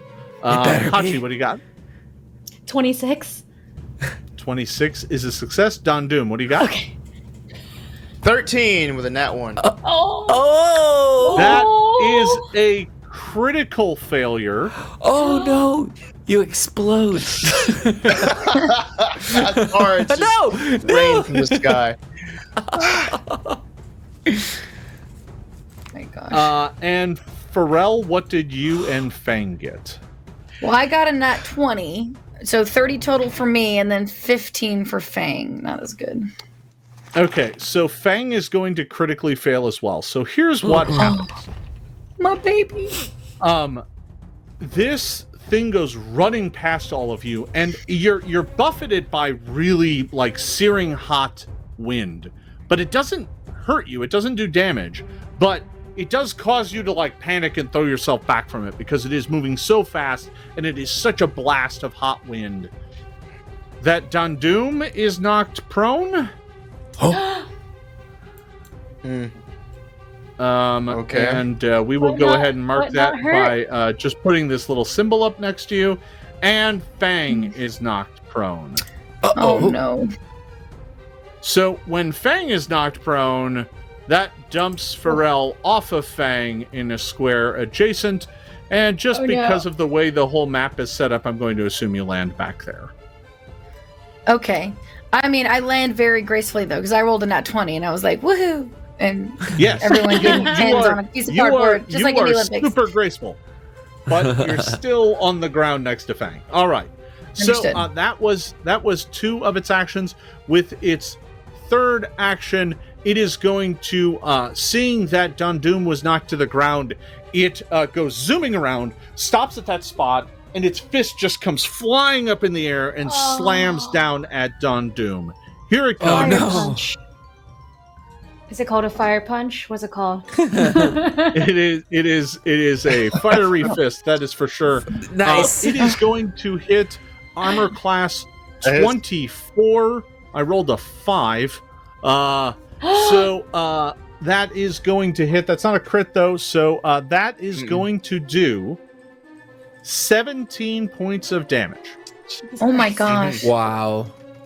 I am going through it this session. Yeah. Yeah. And in You're addition our to baby that, boy. I'm going to put this red dot on you with a 6 to indicate that you are taking a D6 persistent fire damage every round at the end of your turn because you are now on fire. Okay, that was the end of my turn. Hachi, it is now your turn. Wow. Wow, my friend. Inferno fist. Inferno Just in fist. case Just in did case not you sign thought up I for was this. being easy on you today with the guards. No, that was a lovely little gift. Okay, you know what I'm going to do? We're going to calm down. We're not going to die today. We just started our adventure. I cast one of my one of my hexes using one of my focus points, life boost on Don. It's so hard to say your name. Don Doom. Let me triple check. I don't have to be. Oh, I'm next to you. Okay, I'm fine. So what this is going to do is give you plus 6 HP every round for 4 rounds. So starting now, you have plus 4, and then just calculate it as you go. Donned. And that's only one action. My hexes are kind of awesome, actually. Nice. And then for plus 4 right now? Plus 6 every round for 4 rounds. Gotcha. So you get 6 okay, now, thanks. and then 6 later. Yeah, then 6 again, All 6 right. again. Okay, that's only one action, so I'm gonna stay here, not gonna move, and I'm also gonna cast Haste on Dawn Doom. So what this is gonna do for you, London, is now you gain the Quicken condition. So now that means you can use an extra action each round for either Strike or Stride only. So write that down. You have that for 1 minute. Nice. All right. Thank you. So Hachi unleashes the magic on Don Doom, giving him haste and the life hex. That's some good stuff. So that burned one of your focus points and one of your 3rd level spell slots. So that is going to be the end of Hachi's turn. Next up, Ingot. What do you have for me? There's a fire monster in front of you. Yes. Ingot is going to first is going to first cast Shield, the cantrip, for 1 action. And then you see that he is sort of on Ingot's nails. If you were to look closely, you could see that there were colored gemstones that seem to be sort of engraved. And he clicks them together. And as he does, there's a spark and they change color. He does it again. They change from blue to yellow to red. And he reaches out and he touches Hachi, and you see that this red energy from the stones and the crystals and the nails spreads into Hachi, and he's casting Resist Energy for fire. Oh, handy. All right. Oh, thank you. So that's going to give, how much resistance does that give? It's 5 resistance for 10 minutes. A shield of elemental energy. So the rest of the combat, because if it goes 10 minutes, we'll be here till 2 in the morning. All right. Yeah. All right. So, you reach out and give Hachi protection from fire and shield yourself. All right, Fairel, you've been knocked unceremoniously to the ground. Fang, and both Fang and you are sitting next to each other on the ground as this fire creature is dealing terrible wounds to Don Doom. What do you do? So I can't really shoot my lightning or anything because all of my friends are in front of me, and I would shoot all of them as well. So let's not do that. I am going to. I remember in the forest, whenever there's a fire and I need to put it out in my little fire pit, I cover it with stones. So I'm gonna get a rock with my halfling sling. Look, I'm out of options here. I'm far away. It's a ranged weapon, so I'm gonna hit it with a rock with my halfling sling staff. There it is. All right. Yep. There we go. All right, so that's going to take, let's see, that's going to take probably 2 of your actions, because you have to load it and then fire. Yeah. Then I would only have 1 action left. Yeah. I think that has a reload. I know what I'm going to do. One. Let me attack first and see if I can. Well, that's pretty sad. A 4. 15 total. All right, so you fling a rock at the fire creature, but that's not going to do it. Were you using that as your together ability so Fang could stand up? Act together. Well, Fang is prone for this round, so I figured he couldn't do anything at all. You can stand up. No, you can stand up. Oh, can I? I can get him to get up? Yeah. Okay. Yeah. Oh, great. Then yes, I'd like to do that. I'd like to get Fang up. All right. So, Fang goes ahead and stands up. I'll take away that little condition marker, and Fang is now standing again. You or Fang now has 1 action remaining. What do you do?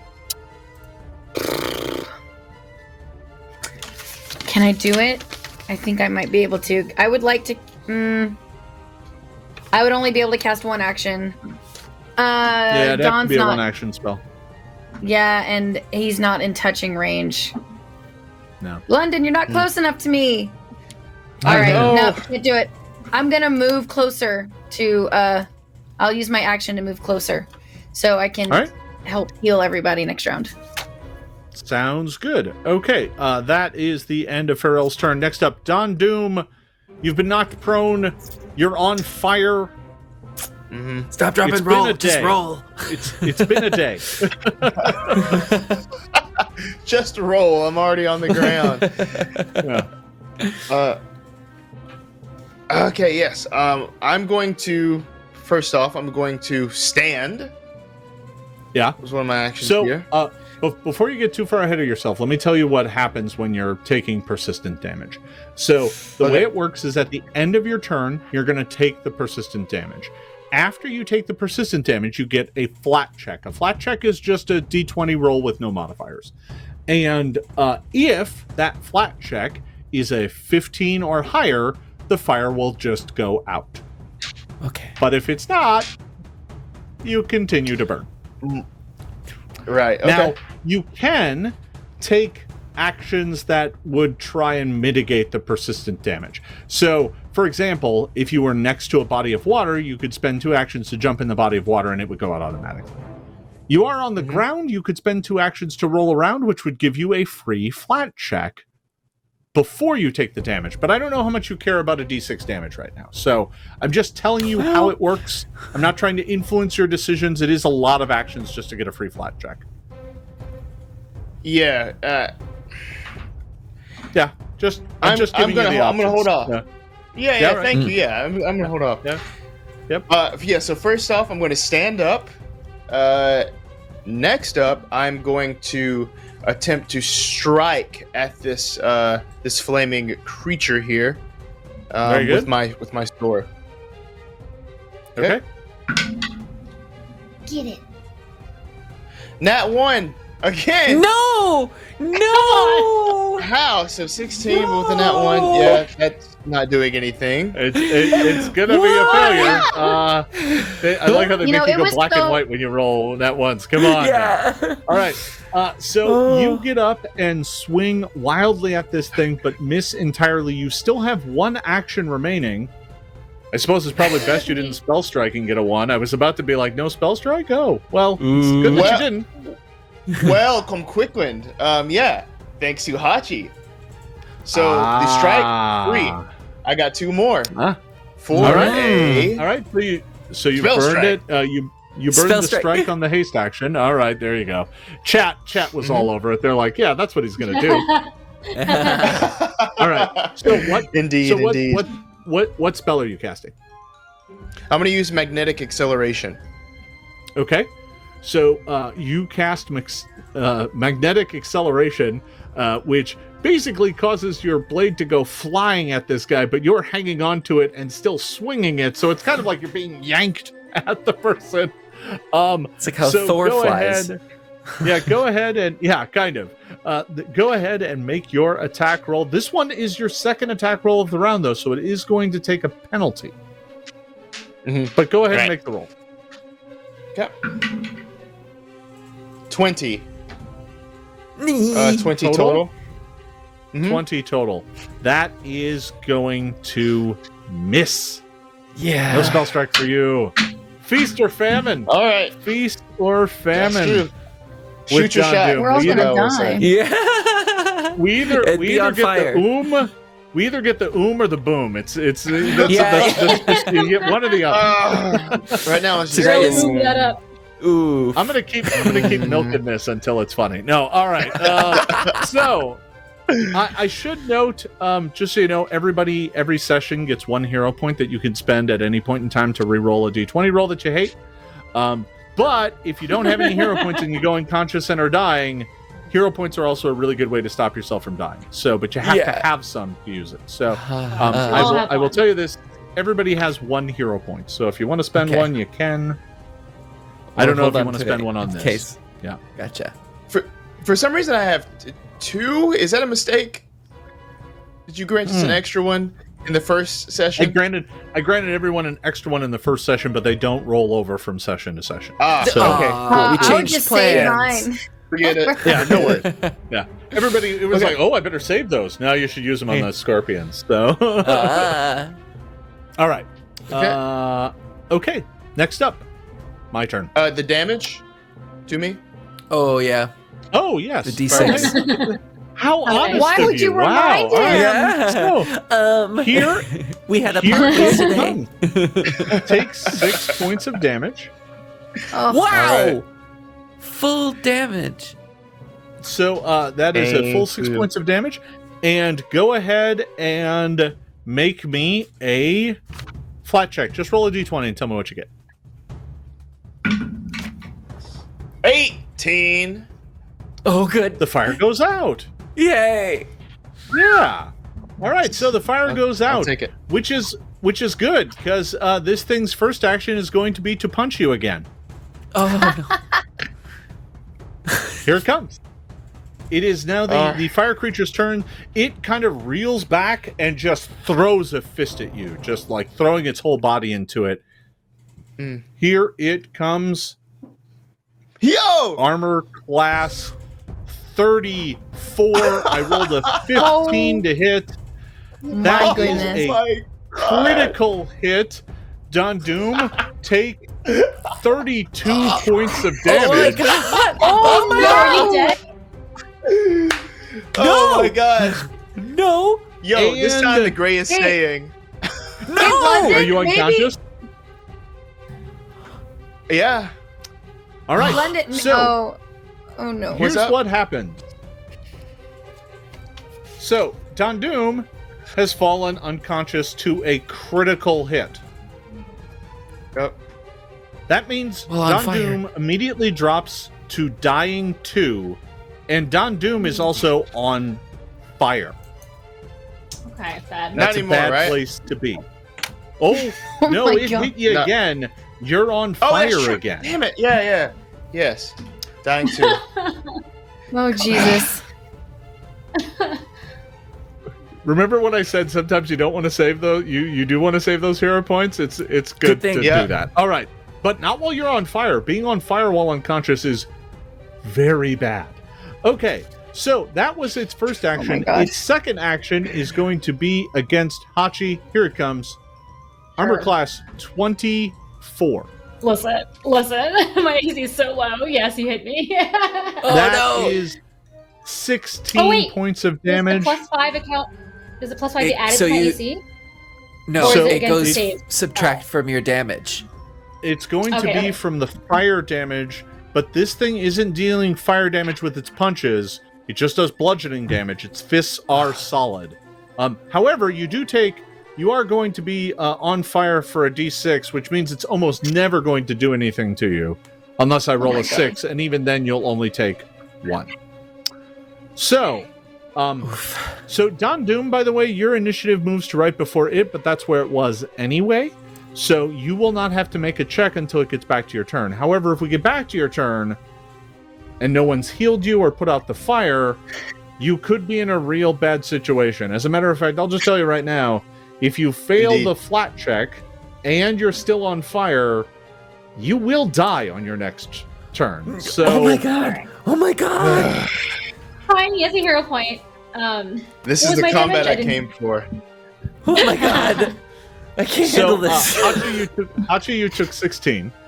16. And then with that's so many. with its third and final attack, This is... Hachi, it hits you again No, thank you. I'm good. I'm full for up. 19 points of damage. 19? Yeah, I'm fine. This is fine. it's I'm not another dead. 19 points of damage. You're still on fire. You don't become double on fire. So there's that. That's nice to know. Okay. So It's very bad. that is very bad. All right. I'm at 17 hit points. I will say this: I should have if anyone heals Doom, he will regain consciousness and still be on fire, which is better than being unconscious, dying, and on fire. Okay. I'm working on it. Am I not merciful? All right. Kind of weird way to put it, but is it my turn? Oh no, it's not my turn. Is it? Hachi, it is now your It turn. is my turn. Yes. So I cast life boost on London or Dond earlier. Is it still working? You did Right. actually. You know what? He gains Now fast that's my turn again. healing.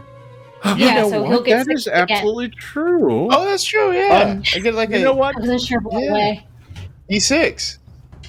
So D6. fast healing gives back hit points at the beginning of the creature's turn. So Oh, the Dond, creature's turn. Okay. yeah. So, let's see. Dond, you got back 6 hit points at the beginning of your turn. Mm-hmm. So, are you still unconscious from that hit? I'm assuming so. Even if I had the 6, yeah, that would have been over it. Yeah. Okay. So you're still at 0, but here's the thing to note: at the beginning of Don's turn, he will still heal for 6. Nice. And automatically stabilize. So you're not in perhaps as bad a situation as you thought, but being conscious with only 6 hit points in front of this thing while on fire, probably not good. Okay. Not good. Yeah. Okay, so with that in mind, how many actions would it take to put the fire out? Hold on, I'm also on fire. Is that correct? We're all on fire. What if I just wanted to make sure that Dond was not on fire anymore, but I'm still on fire? So that can happen. So, here's the spiel. You are on fire, but the fire is almost guaranteed not to hurt you, so it doesn't really matter. Right. Because the fire resistance will help you. Dond is still on fire, and that's really bad. So if you had create water, that spell could be used to put any of us had create water. I just can't slap him with my 8 tails. I can't just slap him with my tails, and no, that's not how that works. No. I mean, you create water. I will say this: if someone wanted to throw themselves on top of Don Doom and try and smother the flames, that would give him another flat check. But that would be like 2 of your actions to do that. That seems like a waste of time. Okay, I'm sure I'll be fine, Don. I'll be totally fine. If only we could get that water monster over here. If only there was some way. Oh god, I don't have a spell for that. I'm just throwing it out there for the other spellcasters in case they have an idea. What I'm going to do instead is I'm going to cast on the fire creature slow. So slow. That is a fortitude save. For the love of God, please. Okay. So it's going to need to make a fortitude save. It's not my best save. Okay. So you cast slow on the fire creature and attempt to slow it on down. Here we go. Yeah. I rolled a 2. That is going to be a 15. That is a failure. It's not a crit failure, but it is a failure. Okay. Okay. So now it's because your DC 1. isn't 25. Your DC is 22. Yeah. All right. Yeah. 22. Okay, that's fine. So the creature is now at slowed 1 for 1 minute. 1 round. One minute. Right. Sorry. It failed the save. Yeah. So it is going to get 1 fewer action on its turns for the next 10 combat rounds, which is pretty bad for me. That's not good. Good. So good for us. We might live. Yeah. No. Exactly. Yeah. So that's 2 of my actions. That's 2. The other one, should I heal myself or should I run away? I'm trying to decide because I'm like right in the middle of this crap. Oh god. For my last action, I'm going to run away. So I have 25 feet of movement, but I also can once a day do a plus 10 feet to that with my I have a striding bracelet. Activate bracelet striding. Sure. So I get the heck out of there, and that's my turn. Let me measure this. Like 25 plus 10, 35. Okay, I go like here ish. End of turn. Nice. Okay. Yes. All right. So, you go running off away from the fire elemental. That is the end of Hachi's turn. Ingot is going to help, and Ingot will sprint forward and jump onto Dond to help smother the flames. He didn't. That is me. All right, so you are going to run and attempt to smother the flames on Don Doom. Thank you, Ingot. Don Doom, go ahead and give me another flat check. Okay. Let's see, so Roll is... Define well. It's a 3. No! That's not well. It's not well. All right, so you go and attempt to smother the flames, but it unfortunately does not take. Don Doom is still on fire. That is going to be, yeah. Will I have one action left for a spell, or is that a 3 action to go up and do that? I think you had to move to get up to him, and giving someone an extra check is 2 actions. So that's going to be the end of your turn. You do end up in a space adjacent to Don Doom, though. You can't spend your turn there. You're going to have to either pick a square nearby. All right, there you go. Okay. Fairel. Okay. Woohoo. First off, I would like.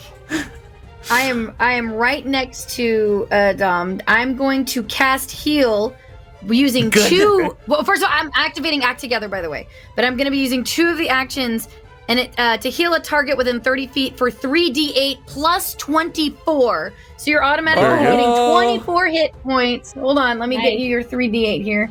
Oh. So 13 plus 24. So you're 37. alive. Yeah. So that should at least 37. The fire, you're on your own because I got other stuff to do. Okay. I have a crazy idea. Before you go any further, hold on. So Don Doom, you are going to regain consciousness. You're going to lose the dying condition, so I'm going to get rid of the skull there. But you do now have what's called the wounded condition. And I'm only going to put that at 1.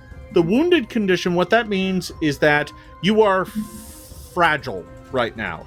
And if you fall back unconscious again, we will add that wounded condition to every time you gain the dying condition. So you die easier now. But you're at 37 hit points, so I'm sure it'll be fine. All right. And going back to Fairel there, that was your 2 actions. What's Fang's 1 action to go with that? Am I allowed to steal that 1 action from Fang? Nope. I'm allowed to, because it's 3 between the 2 of us, right? You have to give it to Fang. Oh, damn. Okay. But Fang's not in a position to attack or do anything, so you might want to move Fang. Exactly. Right? Okay. Yep. Yeah. You know what he is in a position to do though? Place his just fall on top of and roll like a puppy on the flames, with his fur coat, trying to get out the flames. So, yeah, the only problem is making persistent damage go away like that takes 2 actions, and Fang only gets 1. Remember? Yeah. Can his action be just to fall over on top of him, and hopefully that'll do it? you can, but it's just not going to help him. It's 2 actions, unfortunately. Oh. So yeah, you're gonna have to send Fang to either move or, well. Okay, I'll do that. I'm gonna have Fang move around to be in front of me to protect me from the fire creature, because I have a feeling I'm gonna be having to heal in everybody behind, so I need to focus on that, and Fang can be kind of my wall. Okay. You can have Fang be there, but if the creature steps up, it's still going to be able to attack you. If you move Fang forward 1 to put it adjacent to the fire creature, it'll be more of a wall. Yeah, I just didn't want it. I didn't want him to get him that close, my baby. All right. Your baby is a fierce combat wolf. Don't worry about it. I'm sure it'll be fine. Yeah, I guess so. You have 1 action remaining. What are you doing? Okay, this might be crazy. Jason, remember how I tamed chickens and freed an ass? This is the level of what I want to try. Okay. I have healing plaster. Okay. Okay. I want to try. I know it's gonna be 10 minutes, so I know it's gonna. I might have to take an extra action on my next turn to make this happen. I would like to start making healing plaster and healing mud to heal burn wounds, but that's what I want to sling as a weapon now at the creature. Basically, I want to sling healing plaster that heals fire wounds. Is that? I'm trying to think out of the box here. I don't really. I mean, yeah, I see where you're heading with that. So yeah, the healing plaster isn't a particularly good weapon. It is moist. It's damp, right? You're mixing it with magical water, but it's probably not going to be enough. Just throwing you're scoring aloe vera gel at it. I mean, mud pies. You could still create the healing mud just to have it to be able to use it. There's nothing wrong with that because God knows your allies are going to need some help. But it's really not going to create a very effective weapon. You know what? I got one action left. I'm just gonna do it. It worked on the camel. I'm gonna cast Animal Allies. Okay. And is that only one action or is that two? It's a cantrip. It doesn't even show it as an action. Hold on, let me find it. It's in the new book, page 90. Let me see. I don't have the actions. It doesn't say. Yeah, it's a 2-action spell. No, it's a 2-action spell. I got it right here. Yeah. It's a 2-action spell on the book. Okay, well then never mind. Yeah, no worries. You can always have. All right, I'm just gonna make some healing mud for the next time someone else catches on fire, and that's my turn. Yeah, good deal. Okay, Don Doom. Okay, hi. Still here. For my first action, I'm going to sort of focus up in order to recharge my spell strike. And for the other two, I would like to use that again with the same spell, if possible. Sure. So, yeah. Oh, yeah. And you do still have an extra action, but you're going to want to make a spell strike first. Yeah. And do you get 6 HP still? Or is it a D6? Oh, yeah, at the beginning of your turn. Yeah, it's 6 HP. Yep. So, really quickly, you get 6 hit points back from the fast healing, from the healing, the life hex. So you're going to get that at the start of your turn. And then you're going to get 4 actions this turn, one of which must be a stride or a strike. So you should be fine on that. And so you spend 1 action to refocus and get back your ability to spell strike. No problem there. Then you still have 3 actions left, one of which must be a stride or a strike. But that can't be the spell strike. That doesn't count. So if you're going to spell strike, that has to be the other 2 actions. Right. Cool. Yeah, so since I'm charged up with that, I'm going to spell strike with magnetic acceleration. Let's see how that goes. Okay, nat 20 for a 35 total. Finally. Hell yeah. So as we've said multiple times in this stream, it's all or boom. There's no middle ground. And that is definitely a critical hit. So, before we get too far into this, you're going to roll weapon damage and magnetic acceleration damage. Oh, okay. Lots of dice rolling coming here, so bear with me. Weapon. That is... Indeed. 5. And then... magnetic acceleration. Okay.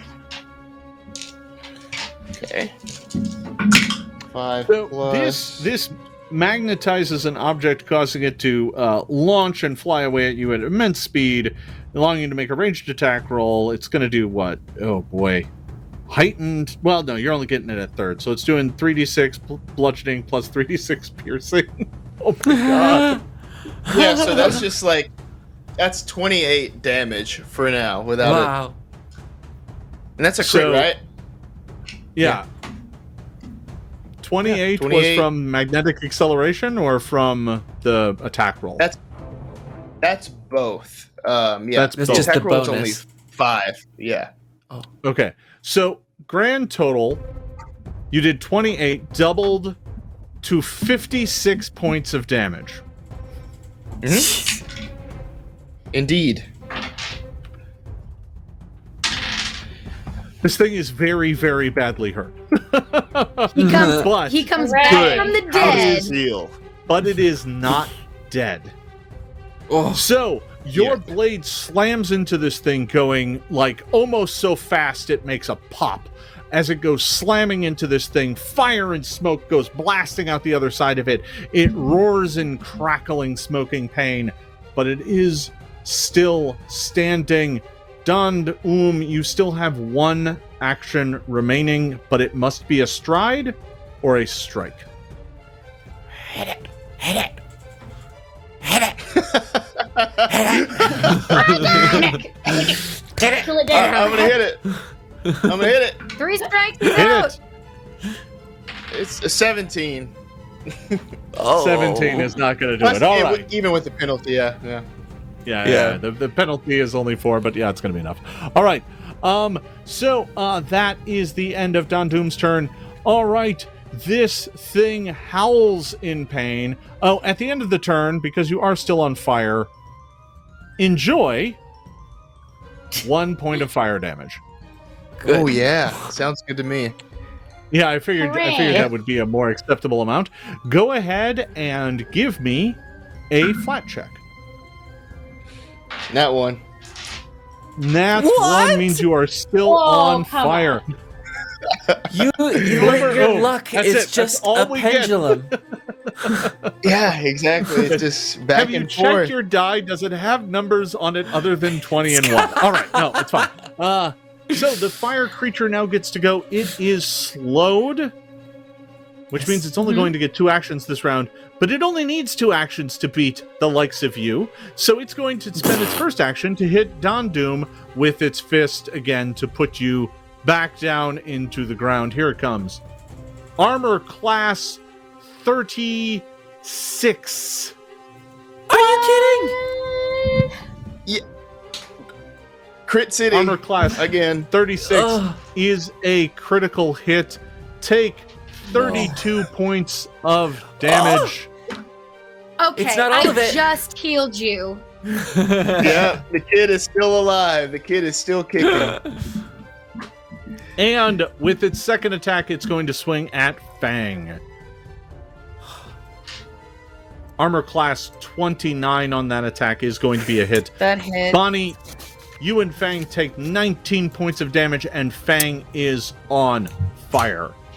No!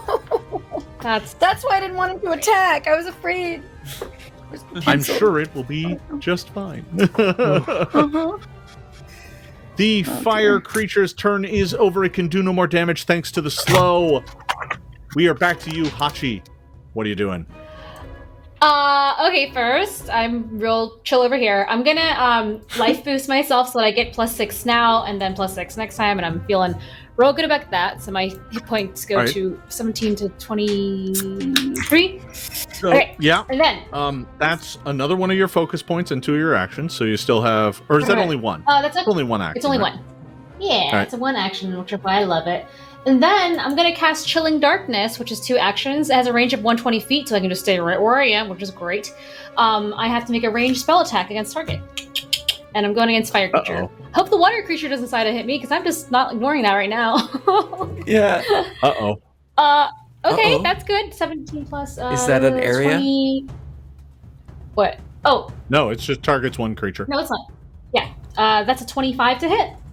Does that hit? All right. 25? So you reel back and unleash a blast. This ray of chilling black darkness and cold. It is going to strike the creature, and it is going to do, let's see, 5d6 cold damage? Whoa. 4, 5, 6, 7 plus 6 is 20, 13, 14, 15, 16, 17, 18. So that's 18 points of damage. So, and I would like to think that it comes out of my familiar bug that I sort of just like slap him awake, like, "Hey, we're dying over here," and then he sort of wakes up and is like, "Ugh," and just like barks at me. So in fact, you're kind of like, hey, our friends are dying, and Bug does indeed just kind of belch out this ray of black, cold ice that goes flying across the battlefield, slamming into this fire creature. As it hits it, the cold spreads across its fiery form. It is indeed weak to cold, so it takes extra damage from that. And as you are standing there, the creature folds in on itself and just disappears, leaving behind nothing but a vapor of smoke. Yay! We did it. You have defeated the That was fire too creature, close. and that is where we are going to end today's game. With a bunch of you on fire and about to die, but you know what? I'm going to wager now that the thread is over, you can take care of that pretty easy. But we are going to go ahead and call it there for the night. Don Doom is going to manage to just barely get by on this one, and everyone is going to be able to move on. So, I'm going to thank you all for watching here tonight. Before we're done with today's session, I want to throw it around the horn and let everybody tell you where you can find them on the social medias. We'll start with you, Xander. Go ahead. Yes, I'm Xander Jeanneret, and you can find me at Xanderific with 2 R's and 1 F. My main hub is Twitter, but I also stream here on Twitch weekly. You can find my schedule over there on Twitter. I'm working on a lot of projects right now that are pre-taped, so keep an eye out for my schedule that'll be coming soon. And I am Michelle Wooden-Bradley, your friendly neighborhood kitsune, and you can find me everywhere on the internet at I am Chubby Bunny, mostly on Twitter, a little bit on Instagram. I have a lot of just like stories on there about food. So when I see food stuff, Instagram is the way to go. You can find me here every Wednesday, and also on Tuesday nights, you can find me over at twitch.tv/Hunters Entertainment doing a Outbreak Undead show in which people just die for like almost no reason, like every episode. It's insane. So my main character already died. Yeah, my main character already died already once. Xander was a guest in the show. In the first like hour, he died. As a guest. And that's me. Hey, it's London Carlisle. You can find me on Twitter at London Carlisle, where you can see the games I'll be playing in. Of course, you can find me here on Wednesdays, but I frequently post about the other things that are going on. If you're watching this live, tomorrow I'm going to be on the Better Than Heroes Twitch channel, where I'm playing an original game by comedian and game designer Andrew Orvidal. It's called Duster, which is this cool gas punk apocalyptic western game tomorrow, so very excited for that. But yeah, follow me and you'll hear all about all these things. And hello, I am Bonnie Gordon. You can find me all over social media at Bonnie Bell G, as well as at Library Bards, my nerd comedy parody band with Xander. And yeah, I have all kind of things that I have no idea what I can talk about and what I can't, because NDA life is a real thing. So just follow my social media, and as soon as I can announce things, I will announce things, and then you will know the things that I announce. Cool. And I am Jason Bullman. I'm your game master for this zany adventure. I am the director of game design at Paizo, and you can find me on all the various social media platforms at /Jason Bullman, JASON BULMAHN. I hope you enjoyed today's session. I hope you'll come back next Wednesday for part 4 of our 10-part series. And I hope you're looking forward to Secrets of Magic. It comes out in, I think, late August, I think. I double check. I should double check. I should have that. But it's coming out in August here very soon. It is an exciting new book filled with a lot of fun stuff. I hope you check it out. And thank you all for watching, everybody.